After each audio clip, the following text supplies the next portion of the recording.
This episode of The Rookie Hunter is sponsored by North Arm Knives. North Arm Knives are handcrafted and sold directly through a father and son team right here in British Columbia. Choose from a selection of outdoor knives, kitchen knives, and the brand new folding knife from NorthArmKnives.com. They ship internationally and guarantee all their work. Callie and I use their products and give them our stamp of approval. Go to NorthArmKnives.com.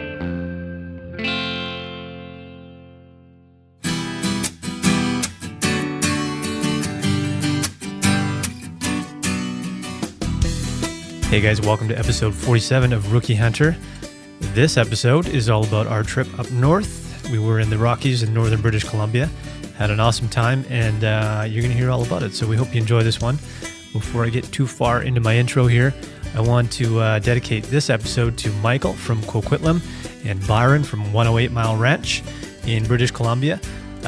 You guys donate to the show, so this one is for you. Very much appreciate it. There's other ways to help out too. You can go and leave us a rating and review on iTunes. You guys know what to do there. Also want to give a huge shout out to everyone who has purchased t-shirts from the website. Those also help keep the show running, so thank you very much to those of you who've done that. Most of the orders, we've only got a couple that haven't shipped yet. Most of them are on their way, so thanks to you guys for being patient with us. We're out of stock, and we're going to have a 2-week hiatus on having those in our online store, so hang tight if you're still wanting to get one. We'll let you know when they are available. So if you're curious to know what was in our overloaded backpacks, you can go to our website. It's theRookieHunter.com. Click on the gear tab and check out what we brought along with us.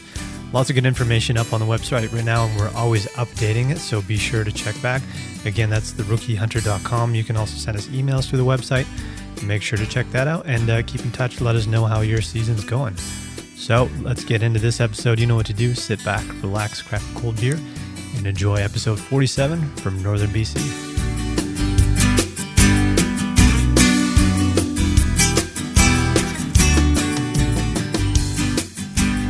Oh man. What's going on? Welcome home. Yeah, it's a nice place you got here. Yeah, this is the new podcast studio. Yeah, it's pretty cool. It's got a retro vibe. Totally. I like this couch. New couch suits the old school 60s vibe in here. Totally, man. Yeah, so the building that we're in is a heritage building, and I think it was built like early 1900s for sure, if not late 90s or something like that. So pretty cool building. I just started moving in here slowly last week. I only spent a couple of days in here, so it's still pretty empty, but I got the essentials, which is a couch and a computer and some microphones. And some coffee. And some coffee. There's Starbucks right below me. So we're doing this in the morning this time too, right? Yeah, we're drinking coffee. Everything's different. Feels weird, man. New spot, new time. Yeah. No beer. That'll change. And the only reason why we're doing it now is because you got to take off to Vancouver this morning too. So yeah, if we didn't get the this episode up, it would still be in a while before we did it. And I'm sure some of you guys are anxious to hear how our trip up north went. So that's what we're going to talk about. Cal, we've been out. Well, I don't know what I was thinking, but the day that we got back, I think we got home at 4:00 in the morning. Something like that. Yeah, I think I crawled into bed at 5:30 in the morning. So I slept. I didn't want to. I knew because we were up all night driving and that if I went and fell asleep for too long and slept all day, I would just totally throw off my sleep schedule. So I slept for 3 hours, and then Oscar got me up, and I took him hunting. Yeah, I slept till noon. Nice. I was done. I tapped out. I was just super tired, but like, you know what? I don't know. I'm still sort of like in hunting mode. So I threw my pack and my boots on and went for a hunt, but didn't see anything. And with the spot that we've had great success with last year, we've sort of given up on, not fully given up on, but it's just not what it was, and we're trying to figure out why. And we might have some a couple of guests in here to start talk about what some of the issues might be in this spot. You and I have been sort of like doing our own research, trying to think of like maybe this is a possibility, maybe this is a possibility, like all the different angles. But It's kind of a weird fall so far. And I think possibly what's going on is it was such a hot, dry summer. Mm-hmm. Vegetation is pretty dry. And as Adam said, crunchy. There's not like nice green stuff for them to be chewing on, which last year was, we still had a hot and late fall and everything like that, but there was way more green stuff down here, and this year it just got torched. So yeah, super dry summer, but then the winter before was super. The snowpack was much higher than average too, which I don't know if that would have rolled into this either, but I just find it interesting, like the last 2 seasons, like summer and then winter, have been pretty crazy in terms of averages. Yeah. And far exceeding them, whether it's coldness or hot. snow or hot or dry or whatever. Pretty wild, man. So yeah, one extreme to the other. It's kind of hard to pin down what the reasons are. And then we've seen predators in that area too. So yeah, that could be a big part of it too. Yeah. You know what I was thinking though, the more we were talking about like the extremes of summer to winter, like last summer, I know the animals were all looking extremely healthy last year. So, going into that winter, I'm thinking they probably did okay as long as the snow wasn't a huge issue for them. But going from this summer, which is dry and not a lot of food, if we get another crazy winter like we had last year, then I think we might see some serious winter kill. Yeah. Because I don't know. But although we did see some does and they looked pretty good. So, But you also saw some bucks that are more so just urban deer, but they're still in velvet. Which is crazy. What's the date today? It's October 8th or something. 9th. Yeah. So yeah, I don't know. It seems a little late to me, but maybe somebody can clarify if they've seen that before. But yeah, I saw a couple 2 points and a spike, and they were all in velvet. Yeah, that's crazy, man. Yeah. Both the bucks so I got mine late September last year. Not a bit of velvet on that one, fully gone. No. And yours we got probably around this time or a little bit later actually, after our elk trip, and that one didn't have none of those. When we first started spotting that bachelor group, which was earlier in September, no velvet on those guys either. So that's interesting that they're still holding on to it. Yeah, I don't know. I feel like it's a month behind. So I don't know if that means that they're staying up higher or the food is a month behind or whatever. But yeah. I would imagine the food is correlated to the antlers. It takes a lot of food to grow those things, I think. Yeah, but, definitely. Yeah, I don't know. We'll see what happens. I think in the next couple of weeks it's going to change. I hope so. Yeah, because we need to get something up there. Would be nice. So the trip, Kelly, you've had some time to soak it all in. Yeah. I don't know. It was a long haul. It was. The drive right from like getting up at 3 a.m, driving up there, and then everything north of Prince George for me was new. So from my perspective, I just wanted to go right. I wanted to see everything, whether it was on the drive or the hike or the whatever. Yeah. So from that perspective, it was awesome. And, you get to hang out with a couple buddies and bring the tent. And we had the Kafaru with the stove and all that kind of stuff. So nights were always comfortable and fun. Yeah, for sure. And then hiking was, like, for me, it was a test.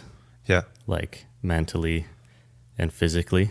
And I'm pretty stoked that physically I managed to get through there with like no blisters and for sure. Legs feel much stronger now and all that kind of stuff. Yeah. I think you only had 2 moments, Cal, where you're like, fuck this. Yeah.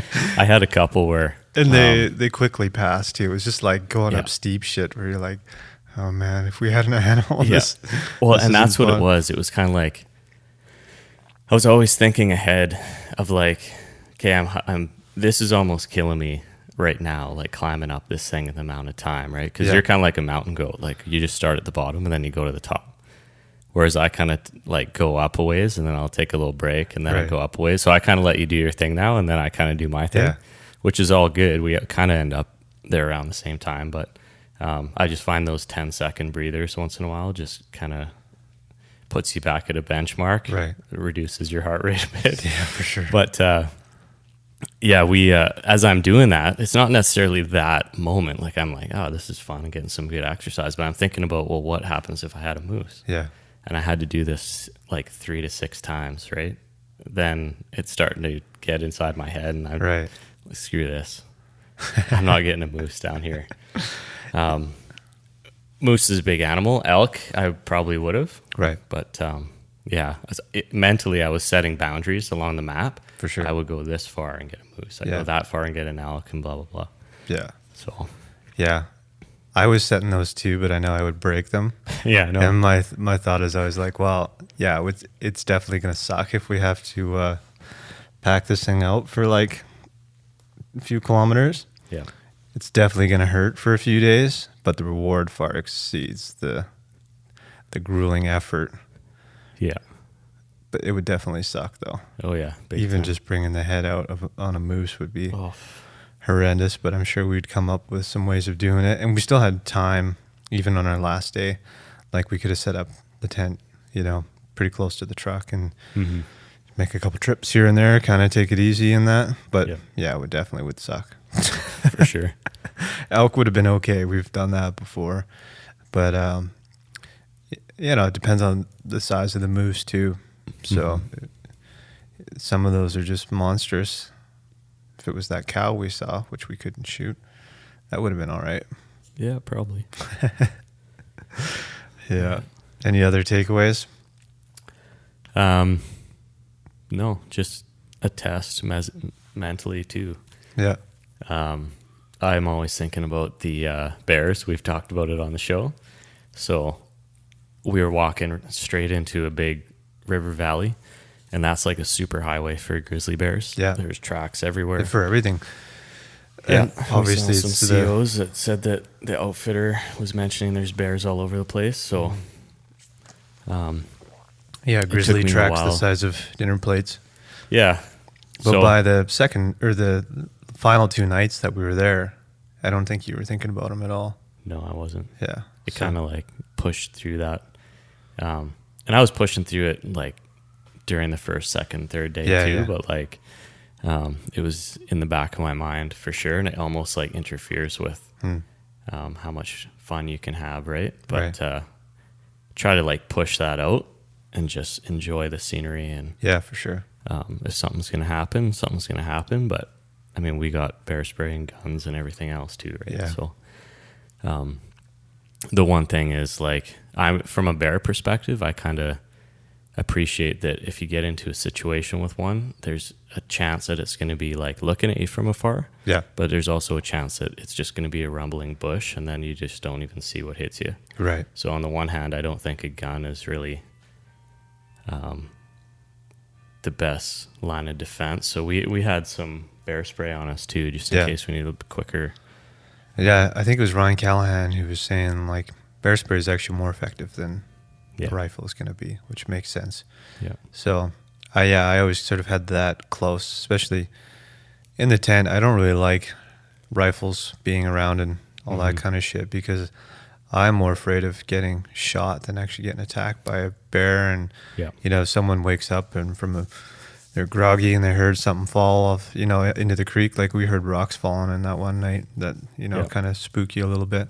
But the last thing you want is someone half asleep waking up with a firearm next to them and thinking something's going on. So, yeah. But nobody had any loaded rifles, which is good, and kept the bear spray close by. And we did have a moose outside the tent one night there. Garrett woke us all up. Yeah.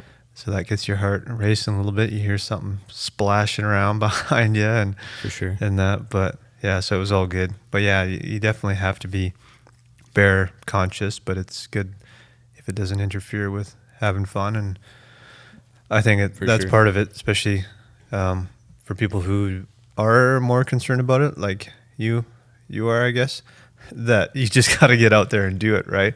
And you'll start to think about it less, but it's always in the back of everyone's minds. It's just how much attention you give it. It's funny too, like here, I'm not as concerned, but there are grizz and black bear in some of the areas we hunt here, especially in the Kootenays when we're going for elk and stuff. But when you're thinking about going north and you just think about the north, it's just like everything's bigger. Yeah. And you just, you kind of paint this picture that it's just this big place full of massive grizzly bears and all this kind of stuff, which it kind of is. But once you're up there, it takes a little bit of time to acclimate yourself to it. And then you kind of realize that you're just in another place. It's another surrounding, and you just deal with what you got to deal with. Yeah, right? Exactly. And we're hanging all of our food and all that kind of stuff, and keeping our camp clean and all of our dishes really clean and all that kind of stuff. So yeah, I mean, I think if we were out there and I was with it, if you guys were, not concerned and eating in the tent and like throwing stuff around and whatever, then I'd be like, oh damn, we're gonna get attacked for sure. But we were pretty just responsible with all that, right? Yeah, for sure. Nice. Anything else before we recorded some updates from the tent and stuff like that, so we'll go through some of that. But I think we were really well prepared. Pack wise, we could still get lighter, and took a little too much food. Yeah, just handing it out at the end of the day, like playing trading cards, trick or treat. Kelly's handing out chocolate bars. Yeah, but yeah, I think food side of things was good. I didn't bring too much or too little, but that's I think that I was basing that off the Juan de Fuca trip that Ashley and I did. Right. So I had that pretty dialed in as far as food. But yeah, I think everything worked out good. The one thing I noticed with all of us, but more with the prepackaged stuff, is the amount of garbage is pretty crazy. Like it's a bit concerning when you go into the backcountry and you're filling up big, huge freezer bags full of garbage. Like, it's not an environmentally friendly way of eating in the backcountry, right? Yeah, I know. There's probably opportunities there. But on the one hand, it's like, for us, we do it once a year. Yeah, for sure. So, but like, even if some of these companies could start doing like more environmentally friendly packaging and stuff like that, like biodegradable stuff, but it was kind of a notable thing that's things I noticed anyways. Yeah. Especially when you're in such a not that we were throwing our garbage out, but you just notice how much garbage there is, and you have to pack around. Yeah, exactly. Yeah, that's the last thing you want to do is be packing garbage around, but it is what it is. So, but yeah, man, I think all the food stuff worked out, and you're lucky you had too much and not enough. Yeah, and it wasn't extremely like too much. It was just, I might just bring one thing of cheese next time per day rather than two, and right, that kind of thing. Although there were a couple days, like the one day we hiked up to the top of the one little saddle, and then we came down and we hiked up to the other side and came down. I think I pretty much ate everything. Yeah. So if we had made it into sheep country and we were doing that straight up, straight down all day, maybe it would have been a good amount of food. Right? I had about 3,400 calories a day, which is quite a bit. Yeah. And I think we mentioned it on the recordings too. Like, you can hear that a little bit, at least for me, I was a little bit disappointed because I had a vision of where we were trying to get to, and kind of a picture of what we were going to be hunting and what the scenery was going to be like. Yeah. And I just think that we chose a spot that put us a little further out than we should have been. And we spent a ton of calories just getting to where we were, a ton of energy. I made a couple mistakes, but if I was to go back, I would probably either pick a different spot now that we know and we've seen and we've driven the highway a little bit, or I would do a boat in or horse or fly in or something like that, because I just like to get right in there and burn the calories in sheep country rather than burn them trying to get there, right? Totally. So that was my other takeaway. But from like we mentioned in the last couple snippets there, it's like just to go up there and sit in those valleys, whether you're right in the Rockies or not. We were kind of in the foothills. It's just amazing scenery. Yeah. Stunning. So even if people don't hunt, just go up there and check that stuff out. Yeah, for sure. Cool. Well, should we play the first update? For sure. This was after a long day of driving and first and only night in the cabin. So here it is.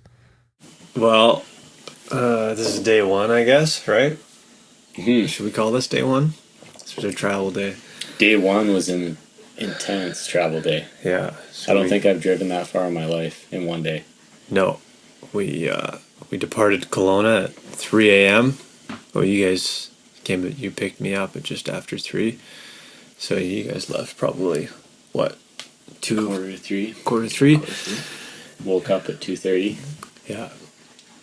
And then, what time is it now? It's after 11 o'clock, so we just got all of our packs sorted and ready to roll. Now we're drinking some wine and relaxing. Yeah. Got all our gear ready. That's the voice of Garrett Marcon. He returns. Hello? Yeah, we just finished getting our gear ready. Took a good hour. Hey? Yeah. Just getting the packs all set up and strapped in and the rifles on them. And I'm kind of freaking out because I got the heaviest pack. Yeah, well, if we need to spread weight around, we'll see what happens when we get on the trail. But I think you brought a fucking big screen TV and a microwave and a lazy boy. Yeah, a couple blow up dolls. It's gonna get lonely out there, yeah. Yeah. Recap of the day. Saw a bull moose, a young one on the road. Almost smoked the We saw- porcupine. Yeah. yeah, I slammed on the brakes there. I don't know, maybe the listeners can tell us if a porcupine will pop your tires. I doubt it. I think they have to put their quills out. Like, I think they actually have to, like, lift their ass or something, but you never know. That I'm sure I would have just, he had no would've idea. destroyed it. I don't know if they have, like, poor vision or what. Yeah, he But looked he's pretty just, like, chill. That's hanging kinda, out. That's kind of why I didn't want to, I slammed on the brakes and I figured we could avoid him. Yeah. But There's a car coming. there's a car coming too. But yeah, he just looked pretty chill and he was having a good time. It looked like it. I didn't want to just run him over. Yeah, you're cool looking. I'm glad you didn't run him over. We First heard. porcupine I've seen in the wild. Yeah, it's been a while actually. Wild since being I've beside seen the one. highway. Yeah. But literally up here, Oh, yeah. 50 Yeah. feet off the highway is wild. Oh, yeah. So we heard robbers screeching across pavement twice today. Yeah. One's for the porcupine and One for a blind hill. yeah, Yeah. one for a weird lane change. I don't completely blame you for that one, Garrett. Yeah, I dropped No. I got the middle finger Yeah, from but some old lady. Some old lady, she had this bony little middle finger sticking up on the windshield. No, I think we were all looking, and it was like, okay, we're in the passing lane, and there's this dip, right? The blind dip in the road. And her We're car was just we're out perfectly there lit. on the left lane, getting ready to pass. And we're all like, what are the chances, right, that something's actually Yeah, I gonna? felt pretty good. Because it was just a short amount of time where a car could actually be hidden in that spot, and sure enough, boom, a car pops up. Yeah, So, yeah, but I mean, you didn't fully commit, so it was all good. yeah. There's a little rubber on the road. I'm sure we survived that one. Two foxes. Two fox, yeah. And- We saw a couple of swans when Mike was sleeping. That's right. Couple of what? Swans, Oh, really? yeah. Swan Huge. song. Where? It would have been on the Alaska Highway Nice. at In some Alaska, point yeah. earlier on. Frozen around Chetwynd. Oh yeah, No, because it was between Chetwynd and Fort St. John. I got up when we hit the Alaska Highway. Yeah. We had a nice little bed set up, so we're rotating because it's such a long drive. So we have two guys awake in the front, and then there's like a little bed set up in the back of the cab, which was nice. So when we originally planned this, we were like, 4 to 6 hour shifts. We were gonna drive, right? And then as we got into it, it was like 3 hours max, and then that person kind of had to switch out because We're running Sorry. on like what, 2 hours of sleep? exactly. Because I think I fell asleep until just before 12, and then I woke up at 2, and I couldn't go back to sleep. So it was I think it worked out. Everybody drove twice, Pretty much, right? Yeah, it was good. yeah. I'm not really looking forward to the drive back, but hopefully we have lots of stories to talk about on the way Yeah, home. we'll probably break up the drive on the way home too. Yeah. Describe our surroundings, Kelly. This place So- is pretty sweet, actually. It's a little lopsided, but it's pretty sweet. Yeah, we're basically in a lodge that's I thought that was wine. Yeah. we're basically in a lodge that's somewhat near the trailhead that we're going to be jumping into, and we have what do we got in here? We got a wood fireplace, And we a got gas one. stove, Yeah. we got a gas fireplace, we got fridges, we got a table right now that we're sitting around having wine. Satellite Nice and toasty television. in here. Yeah, there is a TV back there, isn't Yeah. there? Yeah. No internet. We got some power to charge up some devices before we go. Candlelight. Mm-hmm. It's romantic. It's very nice. Bottle of wine and candlelight. Yeah. 3 beds. 3 beds. We got 3 beds But, instead of one single bed that we all have to cram into. Yeah. And this I think this might is be probably a bed. Could be too. Yeah. No, this is a cool spot. Yeah. But we left Fort Nelson when it was dark.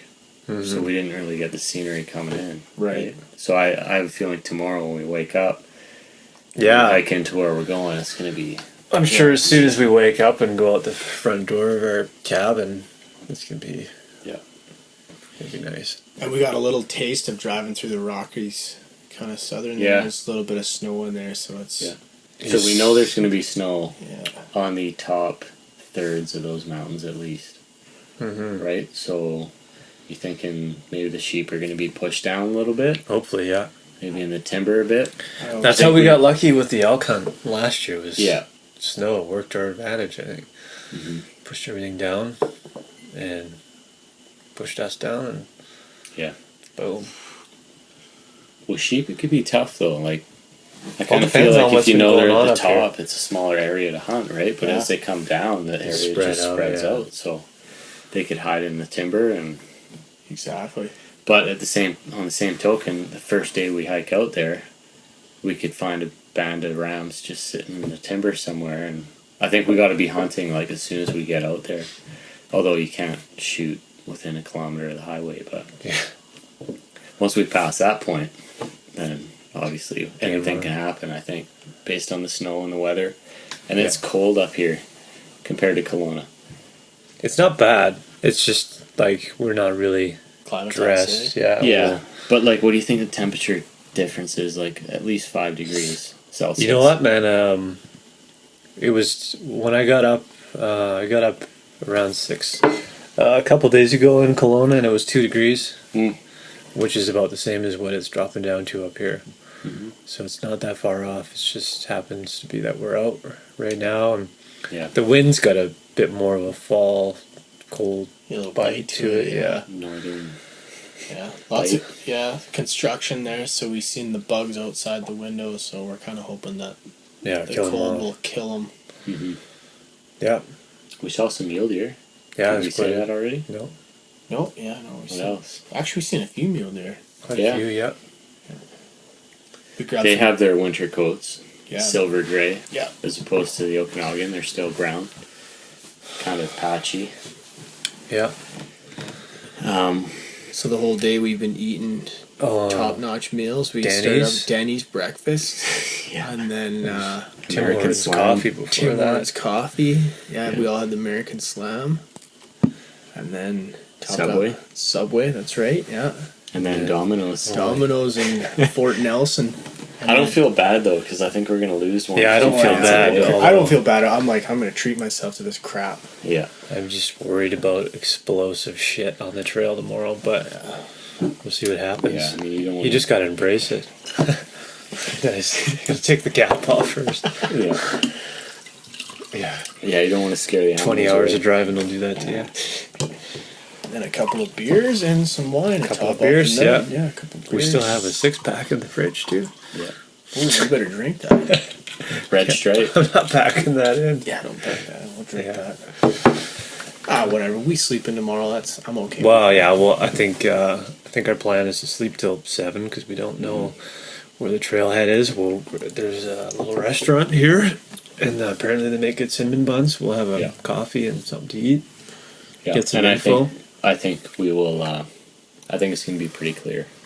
The Same trailhead, Yeah. but it doesn't hurt to talk to them. Check in We and might get Yeah. a couple tips. You never know. Exactly. Maybe I can negotiate a deal where you can wrangle up some horses. Yeah, some that'd be blameless. unreal. That would be sweet. Hopefully they take like- Visa. You just strap your pack to the horse's front legs. Done. Yeah. Oh, that would be good. I wouldn't argue with that. Nope. They could take Especially them, if take Garrett's us away throwing as down too, the, right? the platinum card. Yeah. We'll have to do some sweet heckling. Yeah. Yeah, I don't know. I mean, I'm still kind of not really in shock, but like just never been north of Prince George, and this is This is way like double past that. that. Right? Yeah. So it's just I don't know, trying to take it in, trying to figure out what to expect for tomorrow. Yeah, you pass Fort Nelson and then you start heading out this way and it's like, holy shit, we're way out in the middle of nowhere. Mhm. You look at the map, like the GPS that shows us the scale of how far we've driven today and where we're going to be hanging out. It kind of puts it into perspective. Yeah. We've got two plans, right? Plan A and Plan B. So depending on how we're feeling on the trail, we might switch it up in a moment. So I think that's a good plan. I think it's Instead good of trying plan. to stick to something right, hard and fast, like just Yeah, I think it's always good be to flexible. have maybe a goal, but be realistic about it. Mm-hmm. And I think if you learn anything from hunting, it's that usually, like 90% of the time, things go the opposite way of what you Yeah. expect. So, Yeah. best to be open to whatever happens. Yeah. I have no idea. I don't think there's been a case where we planned something and it's worked out the way Never. we planned No. it. Never. No. The one thing I like is that there's every kind of animal in here to hunt. Pretty much. And Yeah. with your guys' tags and with my tags, we have a tag for everything. Yeah.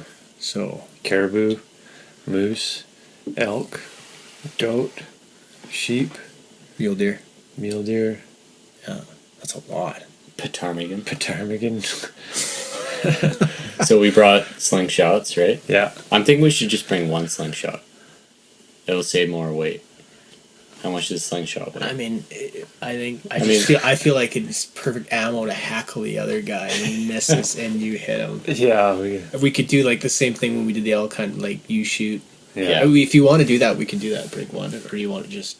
I think if we see a ptarmigan, like I'm a horrible shot, man. So And grouse as well. if we have two slingshots going at him, I That'd be think fun. our odds are Yeah. way better. Yeah. I remember me and Ferguson used to use slingshots quite a bit, so I was a sniper back in the Yeah. day, but fuck, it's been a long time. Well, I don't know if my slingshot's gonna hold up because Kelly's dog was busted and chewing on it hilarious. when I came to the door. So. Yeah, Garrett shows up last night. Norris is all excited because somebody's new is in the house, but you brought all your gear and it was sitting there, and the slingshot's on top of his back, and then you just hear this scrunch, scrunch, scrunch, scrunch, and Norris is gnawing on the rubber, right? Wagging and his then- tail. Yeah, he's just pumped. He's pumped. So we took it away, and then we were talking, and then 10 minutes later, you see Norris like sneaking by, and he's got this boot insole in his mouth, right? So he was trying to sneak to it. He knows that when he chews on stuff, he's got to go to his bed. Right. So he's trying to sneak behind us to his bed with this insole in his mouth. Good thing you guys got him because I would have Yeah. been hooped. And then he was Yeah. gnawing on your pack, so we had to Something lock all pack, his stuff yeah. Jesus. in the room there. It's just like new people's stuff, right? Yeah, It's yeah. new smells. Yeah. He wanted to play. He's a pup. Oh, yeah. Puppy, yeah, there's not much you can do about that. Yeah. Yeah, I don't know. We'll see what happens, I guess. I'm checking tomorrow. Yeah. Any final thoughts on day When one? we set up camp. Yeah, I'm stoked to. Really looking forward to like just getting comfortable in the tent tomorrow and getting our bed set up and getting the first night under our belt and see how warm we are. Work Yeah. the heebie-jeebies out, sleeping out in grizzly country. Yeah. No, I think my thought for this whole thing so far is like we set a goal to make it up here in one day, And a lot of people shook their heads at that, and we did it. So And a lot of people are shaking their heads at what we set out for tomorrow too. And if we can crush that and feel good, I won't say anything details yet, but yeah, I think that's a lot of ammunition for us to go back home. Yeah. And then we have to bring home an animal on top of that. that's the ultimate. I don't want trump to card. get, I don't want to get too, I don't want to jinx ourselves. Yeah. Like, oh, good job, boys. You hiked. Yeah, I'm getting superstitious now. Yeah. Kelly shaved his sweet mustache for this. Yeah, I was gonna rock the beard. I was letting it grow for a solid month. Everybody at work knows that. But in the last second at 11 o'clock last night, I just decided to buzz it down to a stash. Ryan Callahan inspiration. Nice. I think it's gonna be good luck, and if it is, fortunately for Bree, it's coming out every hunting season. Pre-November. Nice. Yeah, that's awesome. I went with Yeah. the greasy goatee. Yeah, the goatee for the mountain goats. Yeah. Nice. Yeah. Garrett's clean shaven. I got clean, nothing. so we got everything covered. Yeah. We're good. All right. Right on. Let's call it a night. Okay, Cheers. signing off. Yeah. Peace. Yeah, that was a cozy little spot we had there. Yeah. we got brought some cinnamon buns and coffee and stuff in the morning there, which was pretty sweet. Yeah.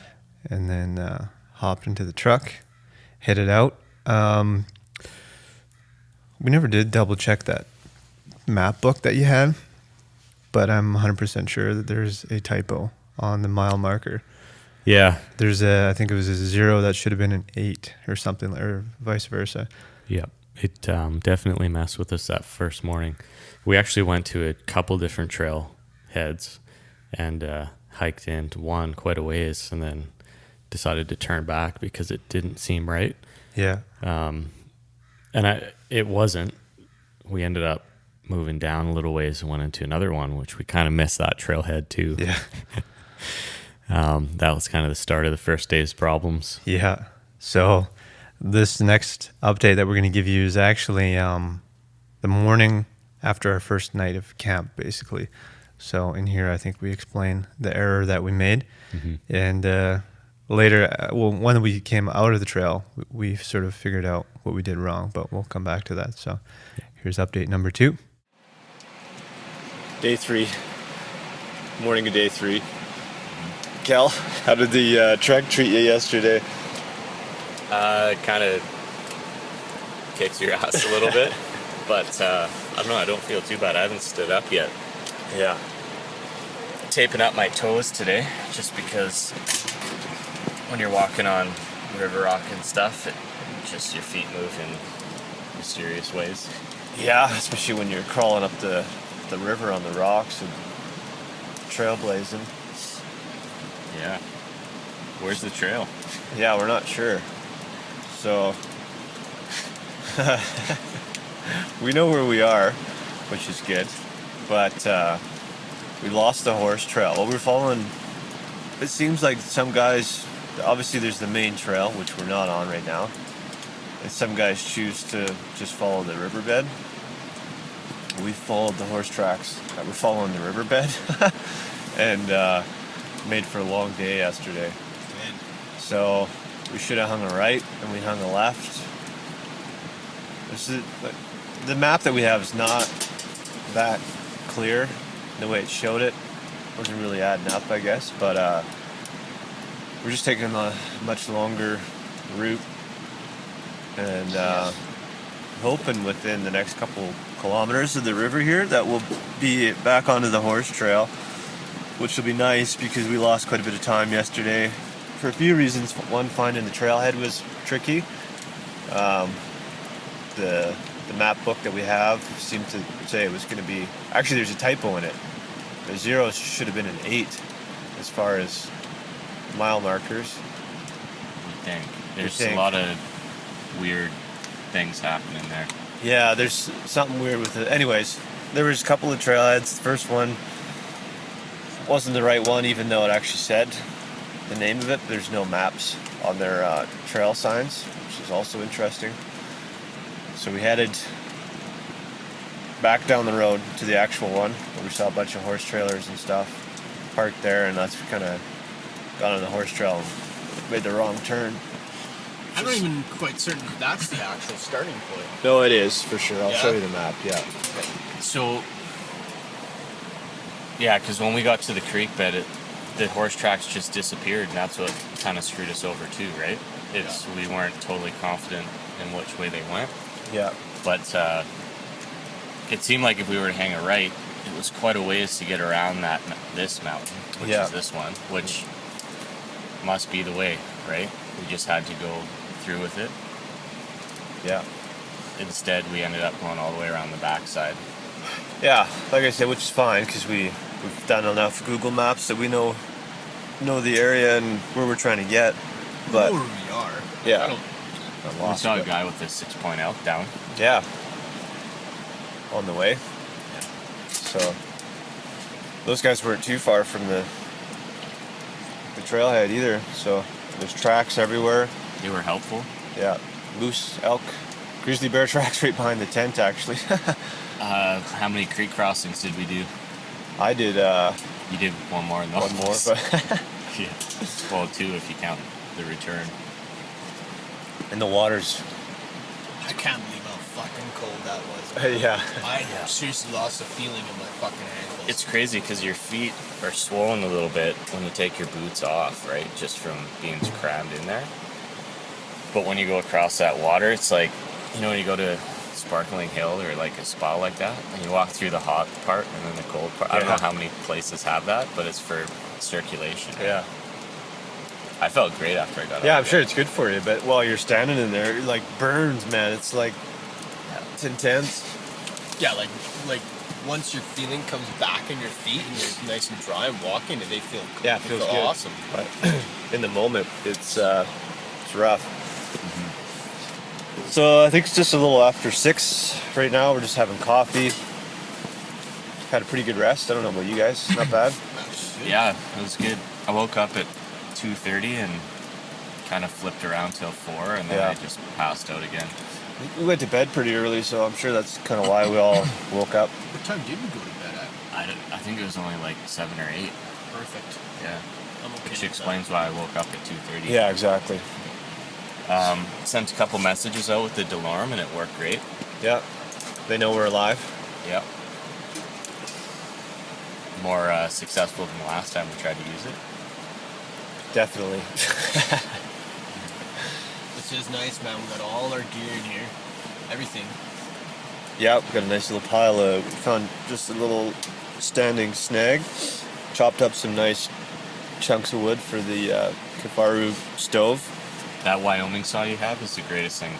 Yeah. Yeah, if you're Like- willing, I think something that you should just take a weight penalty on. It's I not think that it's bad. almost as important as like your rifle. Because if we're One just guy should have one. yeah, if we're just out there snapping twigs and stuff, it's not going to burn. We loaded this thing up full before we went to bed, and fuck, I don't know. It seemed like it was going It just late enough, anyways. Yeah. Because it gives off more heat too, yeah, other than those little tiny sticks. You guys definitely found the right snag for that. Yeah.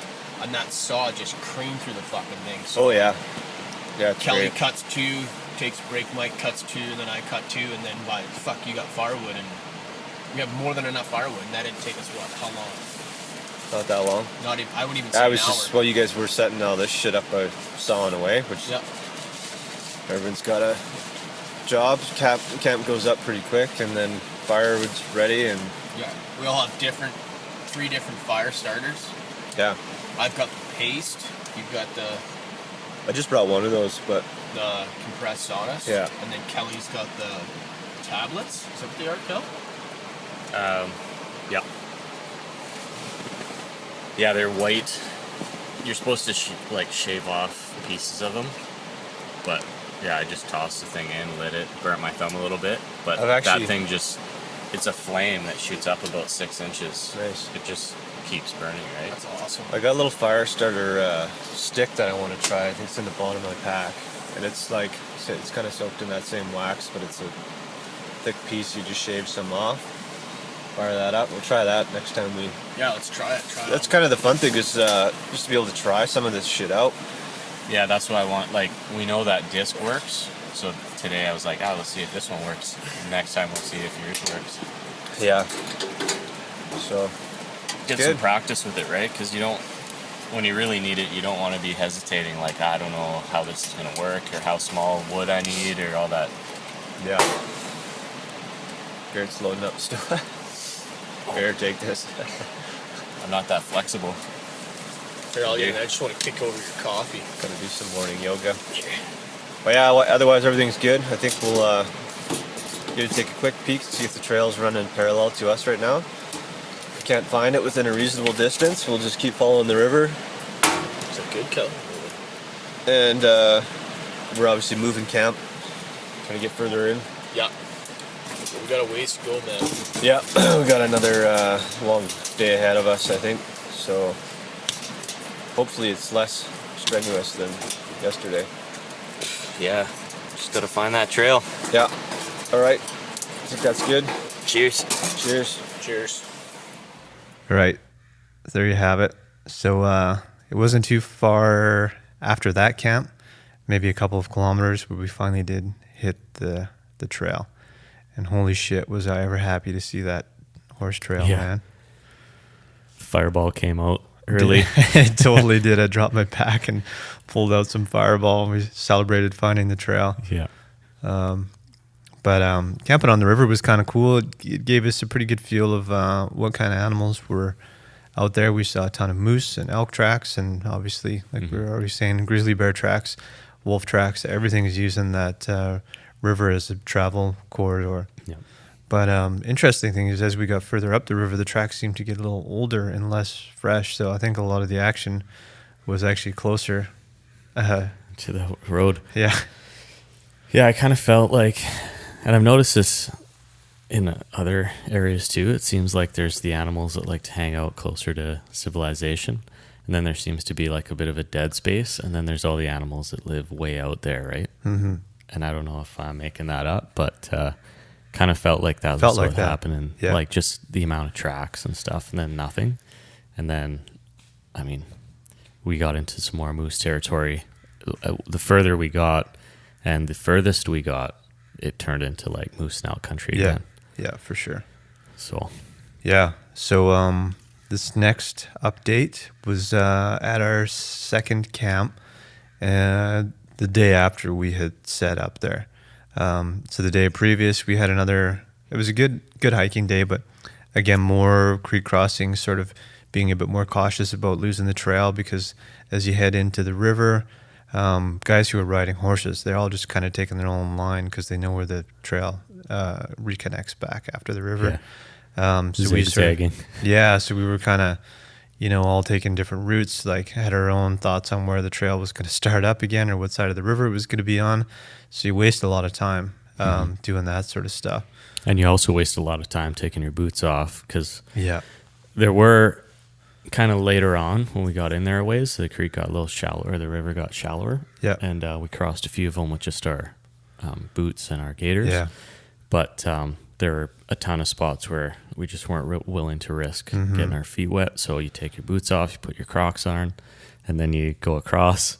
You put your boots back on, you walk around the bend, You gotta- like 200-300 yards, and boom, you got to go Do it across all the over thing again, again. yeah, So so- it's like 20 minutes every time. Yeah, it's a huge pain in the ass. But once you know where the crossings are, Yeah, on the way back, we ripped. we're just flying through there. So after we kind of got through this last river crossing, we found what I thought was a cool spot. And then not too far after that, there was an outfitter horse camp. And we were a little bit worried because there was some garbage and stuff left behind there. So like, oh man, we don't want to deal with bears if these guys have been cooking here. And Garrett had a good point. They're probably cooking bacon and pouring the grease into the fire pit and stuff like that. So we didn't want to be anywhere near that. So we sort of started pushing on again. And then it was getting later. It was getting darker. We were getting further away from the river. Yeah, exactly. Trail cut up the mountain. Starting to run out of water and all that kind of stuff. And we got to a point on the trail where we said, we got to stop and go back, because right now we've only got one option as far as a camp. But it's always that mental issue of like, let's just go over this next little ridge and see if we can see a little bit further. And then you get to that ridge, and then there's another ridge. And so it's just like an endless thing. And I think we're all, we could see the big mountains that we were shooting for getting to, and they were calling us. But, at a certain point, you just have to stop and say, Mhm. we got to turn around. Yeah, and if you know the trail's going to cut left Yeah. and head back down to the river, I'm sure we probably would have kept going. But Yeah. Yeah. you just don't know. And judging by some of the pics we saw on the lost cell phone, Oh, yeah. I think we were kind of right on that frontier. And if we would have kept going down, it would have been a long haul still, but I think eventually it kind of like meanders down. For sure. But I think it would have been a little too far Mhm. with the no water situation Yeah. we had by the time we got way up there. Yeah. So yeah, we'll do a bit of a recap on this next update here. This was just Callie and I found a really cool area for moose. Lots of sign, perfect terrain for them, but didn't see anything, unfortunately. But it was a pretty cool spot to hang out. Just neat surroundings and that. So we sat down and had a coffee and did a little update here. So here's this one. Garrett was off doing his own thing, which I'm sure we talked about. So here it is. This is day 4. Yesterday we did an update in the morning before we hit the creek bed, or the river bed, I should say. And at that point, we hadn't found the trail yet. So, how many kilometers do you think we did? A couple kilometers, and we finally hit the trail yesterday. Yeah. And man, what a glorious sight that was.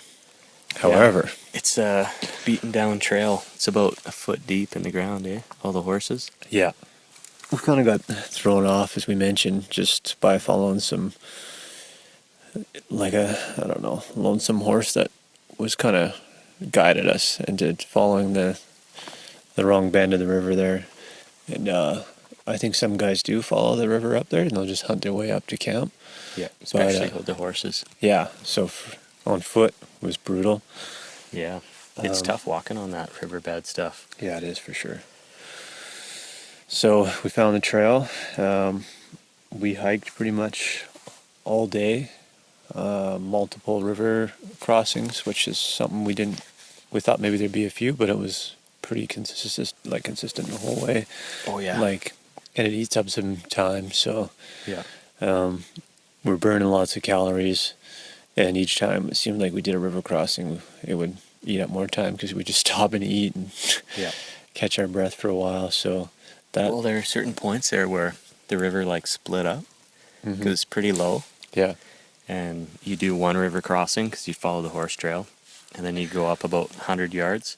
And then they cut right back over it again. So you're taking your boots off, putting them Yeah. on, taking your boots off, putting them on. it's a pain in the ass. And it's about a good, 15 minutes each time. Yeah, for sure. So anyways, nothing too eventful. We did have a helicopter land right next to us on the river. Oh, yeah. It was CO. They're checking tags and that. Yeah. For the sake of animals, not exactly what you want to see is a helicopter ripping down the valley and landing right next to you. Oh yeah, literally like 100 yards, 50 Yeah, yards. they were right there. It was pretty intense. Yeah. But they're doing their job. That's good. Making sure people are poaching up here and that. So Yeah. whatever, they were super friendly guys. For sure. Otherwise, it was just hoofing it up here. We found a good campsite, and we did the classic thing where, you're thinking, oh, maybe there's a better one if we just go up the trail a little bit, and then you go a little bit further, and then you have to go a little bit further, and then you want to go to the next ridge, and then finally we just had to say, fuck this, like we need to go back because we had a spot, and it was still light out, but we knew we only had about an hour or so of daylight, and we were all out of water by that point and ready to eat dinner because we had burned so many calories. So we made our way back. That spot ended up being pretty sweet, and that's where we're set up now. That's home for tonight as well. And then today we've went and glassed a few places. You'll notice that it's just the two of us right now. Garrett has gone off on his own, which may or may not have been a good idea, but it's something he wanted to do. So we've set up a pretty strict, routine for checking in on the radio. Hopefully we're within range. Curfew. And curfew. So hopefully we don't regret splitting up. That's where I like hunting with an even number of guys, so everybody's always got a partner, but Yep. is what it is. I'm sure he'll be fine, but we're keeping in touch, and we'll be calling it on the radios here in about an hour or something like that, just to see. So Garrett's got it in his mind. He wants to find a goat or a sheep. I never came into this calling this a sheep hunt. You were leaning towards sheep, Yeah. but I think you've sort of shifted gears. Just because if we wanted to get into sheep country, we'd be hiking for a couple of days more here, and we don't have the time or the energy to do that. So, And that's just to get to sheep country, not Exactly. up into the mountains, right? And I think, I don't know, it's a learning experience, and I don't know, I think I had higher expectations for how much ground we could cover and how far we could get in, but once you get here, it's like, it's some pretty harsh country, man. Like, even if you think you can get around a shoulder in the creek by not doing a creek crossing, yeah, you waste more once time. you get like 50 feet in here, it's just thick and Yeah. soggy, and you got 65 pounds on your back too, right? So Yeah. I don't a know, little it's kilometers. I'm kind of learning that, 15 kilometers on the map will be more like 30 when you're actually out here. Yeah, and I thought and I should have asked that. I thought you were doing that off of like sometimes with Google Maps there's actually trails mapped out, and I thought that's what we're going off, but it was as the crow flies basically. Well, it was as the river ran, right? But the trail doesn't follow the river perfectly either. No. It doesn't. So, I mean, the trail's zigzagging along the river, which is constantly adding distance too, right? Yeah, for sure. So, Yeah. So all in all, man, it's I knew this trip was going to be a big learning experience, and that's why we're doing it. for sure. This is the first time we've done a big trip like this. Yep. You can't expect everything to go perfectly, and the nice thing is we're well prepared, so it doesn't really matter what situation we've been in this far.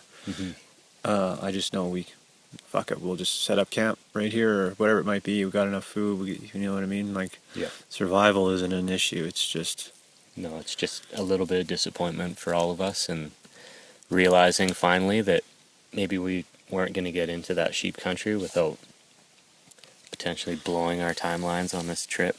yeah. And when we set our dates to be back and all that Yeah, stuff, right? yeah. We can't. But yeah, I think that we kind of switched to this drainage because they had elk and moose Yep. and deer here. So There's- I think the two of us, anyways, have kind of realized that is more likely going to be the case. We're obviously still keeping our eyes open for some Yeah. sheep, but You never know, man. There could be some goats. There's lots of slides, and like I'm looking at one right now. yeah, You never know what might be up there. So, exactly. and I think that's whenever you come into a hunt like this, especially when you're coming for the first time and you're planning this all on your own, you got to be pretty open to any possibility. For sure. Like we were just talking about, so you're not disappointed if things don't work out, and they usually don't. Yeah. If we've learned anything, it's like, our elk hunt last year was supposed to be mountain goat. Yeah, It turned exactly. into an elk hunt, and I think our sheep hunt now is probably turning into. I think our plan is to head back towards the truck tomorrow, and go for some Set up bigger camp animals. again. Yeah. Yeah. Because there's moose and elk tracks everywhere. Yeah. As we were following the riverbed, they're just everywhere, man. Like it's a friggin' highway for big animals. We saw some guys. I don't know if we mentioned that. That got a 6-point elk. That wasn't. That was basically an hour into the trip on our first day on the trail. Yeah. But yeah, man, food's been good. Food's been great. Yep. Uh, I found it was a bit tough because we were pushing so hard to keep up with your water and your food. yeah, And you really have to make sure you do that because you kind of get to a point where it's hard to You get get- it down, right? yeah, and even with water, you get stubborn. And you're like, fuck, I need to fill up my water, but I want to keep moving. And by the time we were like getting back to camp last night. I was dehydrated, I was grumpy. I needed to eat something. Like, we bought some electrolyte tabs. All of us have Those them. things are, you must bring those if you're Yeah. going on a big. I only brought a few for days like that. Yeah. I brought 4 of them, and I thought I could just snap them in half and do halfers or something. But last night I did a whole one, and yeah, it was much needed, and obviously a big dinner. I ate a whole shitload of pasta, and Yep. it's funny, man. It's like you notice it instantly. You just feel good right away. Mm-hmm. As soon as you eat something or drink something, like as soon as I had water, I could think straight when we got back to camp last night. Yeah, I had a couple bites of a Pro Bar last night when I got back, and then dropped the pack and started setting up. Yeah. And just those 2 bites made a difference. That's when I you was start. looking at Garrett, and he's looking at me. He's like, "Are you all right?" I'm like, "I think I gotta eat something." Took a couple bites, and I was good. I was before I ate anything or drank anything, I was trying to put the handsaw together. Mm-hmm. I was just looking at it like I couldn't even figure it out. So like, Yeah. oh fuck this! I gotta put this thing down. And I went and got some water with your pump, and Yeah. brought it back and set it on your jacket, and it was full of water. Couple drips on there. But yeah, you just stop. It's little details you start missing when you're not well, that's the drinking thing, enough man. water. And, that's when you start making stupid decisions, and that's why I'm glad we put our foot down and said we got to turn around. Yeah. Because right now, at that point, that was the only option we had was Yeah. for a camp. There was no other option, and plowing forward was a big, huge question mark. I hate that. Yep. And it's hard traveling. Like, we're in the foothills, basically. Right? Like, we can see the Sheep Mountains. Yeah. The Rockies. And it's amazing, but we're hiking around the foothills right now, and that's hard work. Yeah. It's thick stuff. Describe lot our of- surroundings right now. Well, yeah, right now we're in long grass. It's about a foot to 2 feet high. It's a beaten down game trail. It's boggy too. It's A little boggy, and we're in some timber, like northern. What kind of trees are these? I don't know. I was just gonna ask you the same thing. It's Some type of so if you think carnivorous- of like Alaska or any Like Douglases or something. they're just the skinny, short trees. They're Yeah. not wide. They're very narrow. And they're a little bit sporadic. They're not all bunched up together. Yeah. Like you would expect to see a moose right in front of us. So there's moose tracks everywhere in here. And there's lots of moss and whatever this stuff is. It smells It amazing. smells delightful. I might take some. Yeah. Could Tape a bunch of it together and put it in my pack as a... probably make a nice tea. There's a little red berry on there. Eat one of those berries and see what happens to you, Cal. Shit But yeah, myself. so this is like moose heaven in here, I think. We've seen antlers all over the place. Yep. So Okay, well, so the first 2 days we got beat up a little bit. we've got the shit kicked out of us. That was, I mean, you've done some marathons, or at least one. a half marathon, yeah. And I did a bunch of 5Ks, which is not much, but I never ran before. I was trying to push myself quite a bit too. And you think that's hard, right? Mhm. And now I feel like I could go back and just run a 10 Yeah. just after those 2 days, because mentally it kind of teaches you how far you can really go, right? That's why I do those, man, is because it raises the bar as far as like what you are able to do mentally and physically. Yeah. Because if you don't know that you can run 21 kilometers, you would never do it. Yeah. But once you do that, then you're like, oh yeah, I could do that if I needed to, or I can run half that distance, and there'll be no problem. So this whole trip is, I think it's both mental strength and physical. You got to have both. Yep. So once we've set up camp twice now, and we've torn it down once. And when you get into camp, and everybody can probably tell there's a little bit of disappointment in our voices, or at least tiredness. Yeah, I'm But not at the end of the disappointed, day, man. we're happy to be out in this country, and we're gonna just switch. Well, Garrett and I probably gonna switch our focus to a different animal, and like you said, you kind of had that in mind from Yeah. the beginning.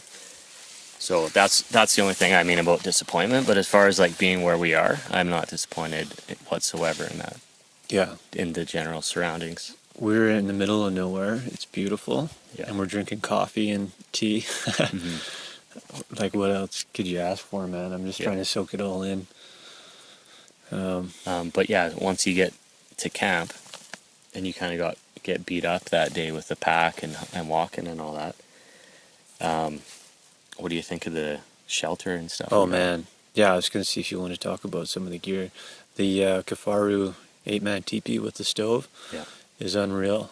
It's unbelievable.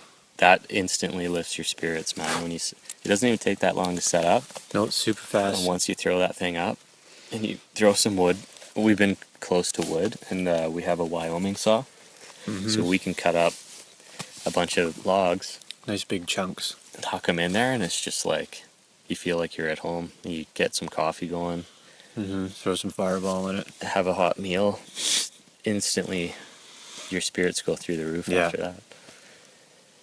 All of our Your energy, I mean. our sleep systems are pretty nice. Super comfortable. I got the ground sheet that I brought, and I just like to lay out all my gear that I need to get at, and everything stays nice and clean. And Yeah, I it's- brought a sill tarp. I use that as like the floor, and then I put the Zed rest on top of that, and then the sleeping pad, and then my sleeping bag. Yeah. But it kind of sucks because I gotta rip that tarp out every morning, and I throw it in my pack just in case the rain shows up Yeah. and we want to get under there. But yeah, that's good. Yeah, the stove it's not heavy. No, I packed the whole shelter, which isn't that bad. So that's the tent, the poles, the pegs. Garrett had the stove. That's it. So 2 guys can pack the whole shelter. Yep. Which is pretty reasonable. yeah, and I think so as far as shelter and optics and tripods and all that goes, we basically weighed those 3 things and the camera, split it up evenly, right? Which I think. Well, was a good I don't idea. know. Did we? Because Well, once we got up here, Garrett, he got to my house in Kelowna, and just started hawking shit in my back. well, I think Garrett's was definitely the heaviest out of all of us. I don't know what he's got in there. Yeah, I mean, I think he was running about 75 pounds when he was at my house, Yeah. and I was running 60. Yeah. Well, we So he weighed. had 15 more pounds Yeah. than I did. Yeah. I'll be curious to look at it weight wise and see who was packing just extra stuff. Yep.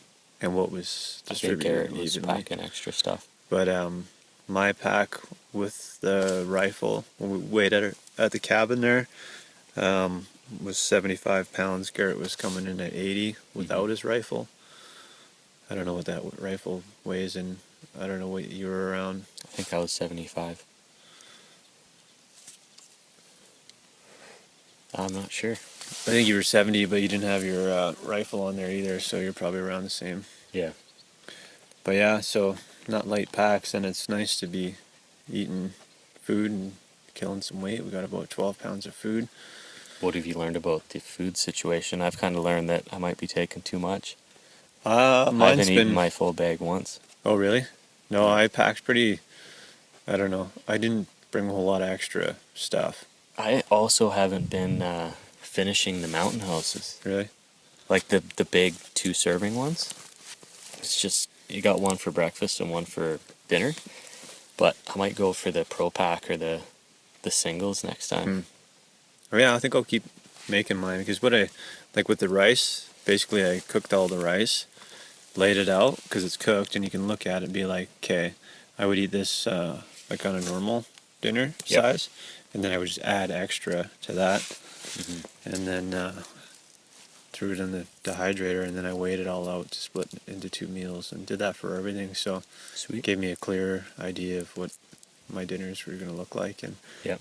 passed it last night. Probably, if we hadn't hiked so much, I probably wouldn't have ate all of that. Yep. Because like half a package of pasta on each was a lot, but I'm starving. I Yeah. probably could have brought a little bit more for snacks, but I've been fine. Well, if you want snacks, I got it. Snacks. Nice. Yeah, if you need to lighten some extra shit, I'll eat it. Man, seriously, if you want some, just let me know. So food, shelter, what else? We haven't had a chance to run any rain gear yet because it hasn't rained. Actually, you've been wearing yours, and it's been breathing pretty well. Yeah. Just gotta be careful when you're walking through stuff. Yeah, I know. But We're in the thick of it. we are. But yeah, we haven't had any rain, which is awesome. And the forecast looks pretty good. The DeLorme InReach, happy to say this time that it's working great. Yeah, we've been getting messages back and everything. Yeah. So, and So- you check the weather. Yeah, and I got the weather forecast for the next few days. It's like 10% chance of rain. Nice. And the last 3 days have been like sunshine and some overcast, which can't ask for anything more than that.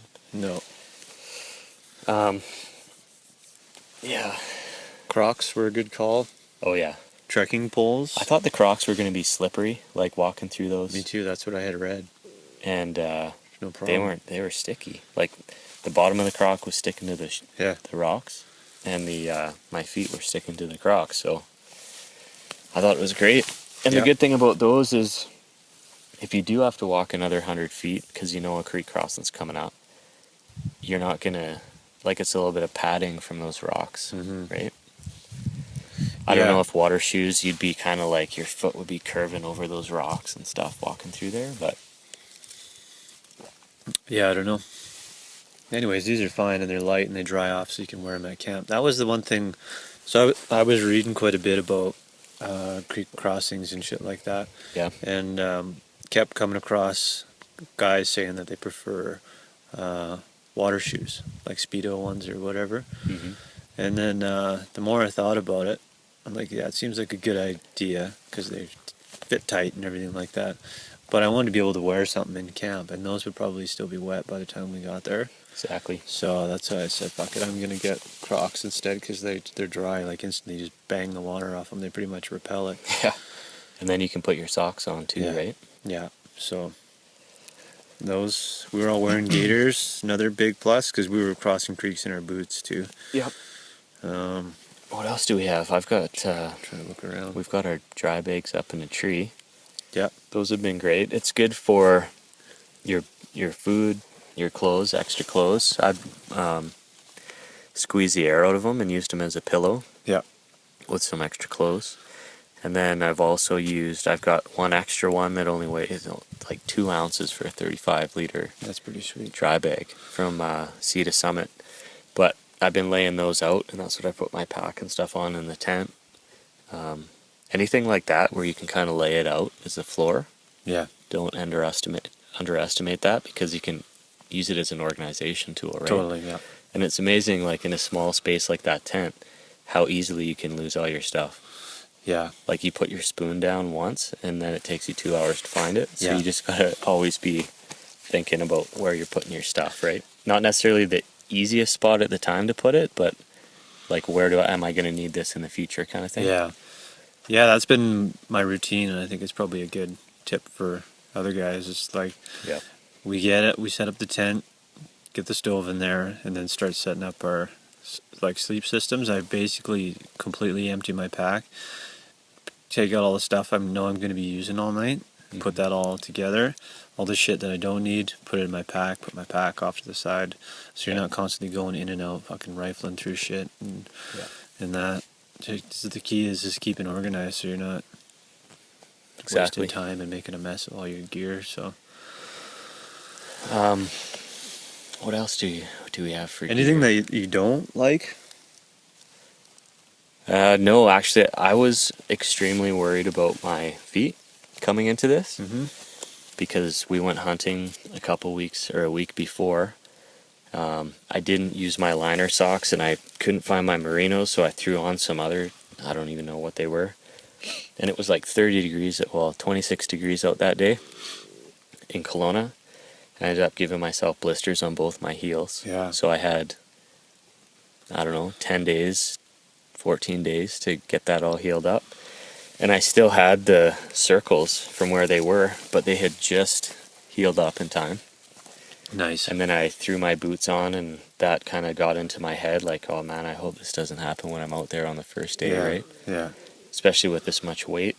And happy to say that my feet are doing great. It's good. I have thrown some Leukotape on the toes a couple times, and also on the back of the heels. But when you're going through creek crossings and stuff, you almost have to rip it off because it gets wet. Yeah. So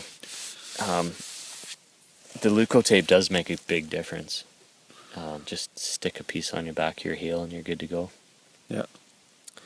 The other thing is, I would say bring some type of like roll-on anti-chafe type stuff, like where your shoulder pads are on your pack. Yeah. Like just rub some of that in there. Anywhere that's gonna rub, I'd throw some of that shit on there because it's amazing. It's like a blister. You start feeling a bit of a hot spot, and then it's amazing how fast it turns into something that's really bothering you. Right? Yeah. Where my hip belt lands on my back is fucking chafing me. Yeah, and also the belt where it goes around. I had to learn to. I'm wearing Sitka Timberline pants with the suspenders, and I like them because they always keep my pants up, right? The suspenders, but Right. I learned to loosen the pants off quite a bit, let them hang, and get that big flat spot in your back. Yeah. Get that nice and open so Right. that this big Kafaru pad has a place to Yeah, sit yeah. without rubbing on your waist belt, right? For sure. So once I bumped all that stuff down, it solved that problem. Yeah. But this pack is unreal, man. I don't think I'd be able to do it without it. Yeah, you know what, man? I'm loving my Fjallraven. Yeah.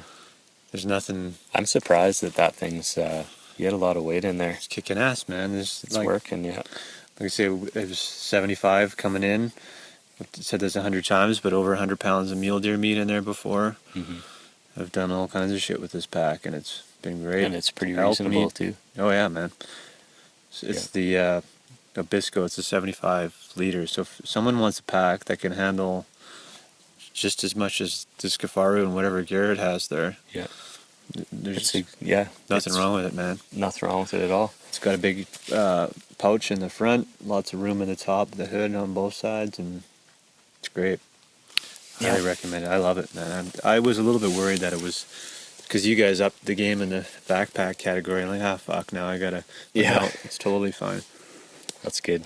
I think where the Kafaru might start to shine is when you really start getting to the 100 pounds. Just in terms of, with like boats and trucks and stuff, you can never have too much power. Yeah. But you never want to be like wishing you had a little more. Yeah. But I feel like this thing's like the diesel, Right. and you don't have to worry at all about a strap or even duration, right? Like 6 years down the road, Right. carrying 100 pounds up every year or whatever, it might still be. Mm-hmm. But I'm not trying to knock either one. I'm just trying to say like what the benefits of the Kafaru are too. Yeah. Is that it's very sturdy, like insanely sturdy. Yeah. Yeah, for sure. But it comes down to how much weight you can pack, anyways, because Yeah, we wouldn't be packing much more than what we did. exactly. This thing would carry more than I could carry. Yeah. Yeah, that's how I feel with this one too. So Yeah. yeah, stoked on both of them. Yeah, I think you're right. Yours will probably outlast mine in the long run. But then again, if you could buy 2 of those for the price of this, It's true. right? I got this thing on sale too. It's all decisions. But yeah, I mean, for guys that are super serious about packing big loads and stuff, I think it's money well spent. Yeah. It's a lot of money buying a Kafaru or a Stone Glacier or any of those packs, but well worth it in my opinion. Yeah. What else do we got? As far as, I mean, I don't think we've touched on anything we didn't like. I was trying to think of I'm something. trying to think of what was bugging me. Nothing really. Gaiters were great. Boots were great. Yeah. Little chafage. Yeah, I don't think you can get away without it. Um, Just think on that one. Could always be a little lighter. Yeah, I mean, the thing, I've got a tripod that actually came with my Vortex Razor, Mhm. and I bought my Vortex off B&H Photo because they just have great optics deals on there. Yeah. And one of the deals was they just threw in this Vortex tripod, so I didn't pay $1 for it. And it's the Pro GT, Nice. and it's a great tripod, super sturdy. The problem is it's 4.4 pounds. Yeah, And if I could shave at least a pound off that, I'd be happy. for sure. So I guess it's hard to go out and buy another tripod because they're pricey and I have one, but for next year, I don't know, man. I sell might, that one and I might sell it and get a different one. fucking spiders all over me. Spotting scope is great, Yeah. but the tripod, I'm not really a fan of it. It's a little too heavy for what we're doing. Yeah. I don't know if I got anything else to add. No, I think, what Okay. time do you think it is? Look here. 3? Oh, it doesn't show the time. Here, I can check. Oh, it's 1:43. Oh, okay. So, We said we'd call at 3 o'clock, but I think we're gonna maybe have a little bite to eat, finish our coffees here, and then head back on this trail we're on right now and do some glassing. do some glassing and maybe see if we can find a moose or something. Sounds good. And then maybe not shoot it if it's too big. We're a long ways in here. I'm kind of hoping for an elk myself, Yeah. but even that, man, small moose or I think a big small elk moose is would be- almost the same thing. Would be better than a 6-point elk. A s- After seeing that one on the road, he wasn't that. A young moose would taste better for sure, Yeah. So we'll see. But it's but I'm not going to complain about an elk. no, won't complain about anything. No. Nice. All right. We'll hopefully check in tonight. Garrett might have some stories. We'll see what happens. Sounds good. Cheers. Cheers. Okay. So we spent a few nights there. I don't know, it was cool up there, but again, didn't see any animals. And came to the realization that sheep country was too far. Yeah. So, Well, we had 8 days on the trail, right? 7 nights, I think. So, Yeah. I mean, if we had 12, yeah, we could have done it. I think we could have done it. But, yeah, you always got to plan, okay, it's going to take me X amount of days to get in. It might take you a day extra or 2 extra days to get out because you might have an animal on your back too. So, Yeah. I don't know. Depends kind of what happens. But I think you want to plan for it maybe taking a little bit longer on the way out too. Mm-hmm. Yeah, definitely. For sure. And then, yeah, you got to deal with gear and meat. And Yeah, we had a lot of gear that I think we're going to be packing out too. Like you kind of go in there expecting that you're going to be a lot lighter when you come out, yeah. minus the animal. But Not I so don't know. I much. felt heavy on the way out too. Well, we would have had to do move camp and gear, come back, get the meat, move the meat, spend a night, move the camp, Yeah. and repeat until we got out. So that would have been interesting. That's where horses come in handy. Yeah. Yeah. I think that's what I learned doing this is that I need a horse. Yeah. So I don't know what the learning curve on horses.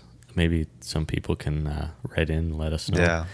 But I mean, I've ridden horses before. My uncle had a horse, hunted with it before he passed away and stuff. He did Right. it all the time, and I think it'd be pretty sweet. But I know it's a lot of hard work too. Yeah. When you're out in the field and just on your day-to-day life, right? You gotta tend to it, and For sure. it's like any other pet, kind of, right? Yeah. Yeah, definitely, man. So, anyways, Cool. So we did one more update from, I guess this was Camp 3. We headed back down the river a little bit where we were seeing a bit more action and sort of trying to close that gap between us and the vehicle, just in case we did get something. So this was kind of a cool spot, but it did take quite a bit of hiking to get into areas that were looking good. And that's all part of going to a new area is that you start to figure it out, especially, once you're getting into your 5th, 6th day out there, it's starting to kind of come together and you're starting to figure it out a bit more. But we found some really good spots for moose, which would have been, I think, doable from that point. And also some great terrain for elk, Yep. seeing sign for both. I think what was happening, man, was we'd get out on the trail super early, and the trail was muddy, so we could see our tracks. We'd go out for day hunting, come back like as the light was fading, get up super early in the morning again, and our tracks from the night before were covered in tracks. So the nights were pretty clear. I feel like maybe animals were doing a lot more moving around at nighttime and evening and stuff like that. So I think that's one of the reasons why we weren't seeing much. But as we were coming to our last day there, we were starting to get some more action as far as both moose and elk. Yeah. So maybe if we had a couple more days, we would have been able to seal the deal. But yeah, and it's a horse trail that's pretty heavy traffic too. So maybe they've learned stay move around at night. And we also had a group that said they got a moose on the way in, and that could have been the moose that was hanging out with the cow and the calf, and just that in that area. Right? I don't know how many bull moose hang out in a certain area together, but maybe that was the one we were looking for. Maybe. Who knows? But big area, so yeah, for sure. So here's the update we did sort of after our first big scouting day. I think that's what it was. Where you and I took off together and Garrett went and checked out another spot. So here's this one. Day 6. Already? How's everybody feeling? Tired. How the muscles feeling? I don't know. I slammed a couple painkillers, so Nice. they're feeling great right now. Garrett's been hitting those pretty hard too. Yeah, I've been hitting those really hard. Garrett did the proactive painkillers, and I did the reactive. Yep. Nice. Now we've moved to electrolytes and vodka. Yep. Not a bad combo. No. We skipped yesterday. Yesterday we moved camp from up the river. Came back down the river, closer to the truck. Still a ways out. We're still a ways out. Yeah. We hauled ass down here. It's nice because we know like how the river crossings work now, so you don't have to guess and take your boots on and off and all that stuff. So we hauled ass down here. I don't know, how long did we hike for? 3 hours, 3 or 4 hours. And then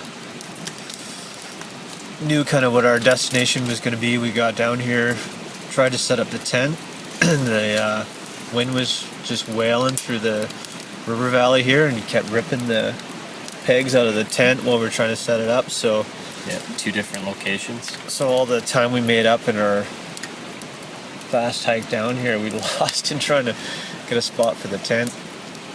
But I think we ended up with a good one here. Yeah, this is a good spot. I'm sure people can hear the river in the background. It's like you hit it with a rock from right here. Yeah. It's nice. Anything else eventful happened yesterday? No, man. I think we just motored on that trail. Yeah. That was some fast hiking. We did a bit of a hunt along the river here, but Yeah. didn't see anything. Got the spotting scopes out. There's massive grizzly bear tracks all over the place over here. Yeah. Oh, everywhere. They're huge. We left, I don't know what time we got out of here. We got up 5:45, got ready, hit the trail. Garrett went up and did his own thing. So cold this morning. Yeah, it's getting chilly. There's frost, that's for sure. Tent was covered in frost. I woke up and just dripping condensation on my face from this bivy bag. Oh yeah. The whole top of my sleeping bag was soaked, and it was actually pooling down the bivy and dripping on my. That's why I woke up. Wow.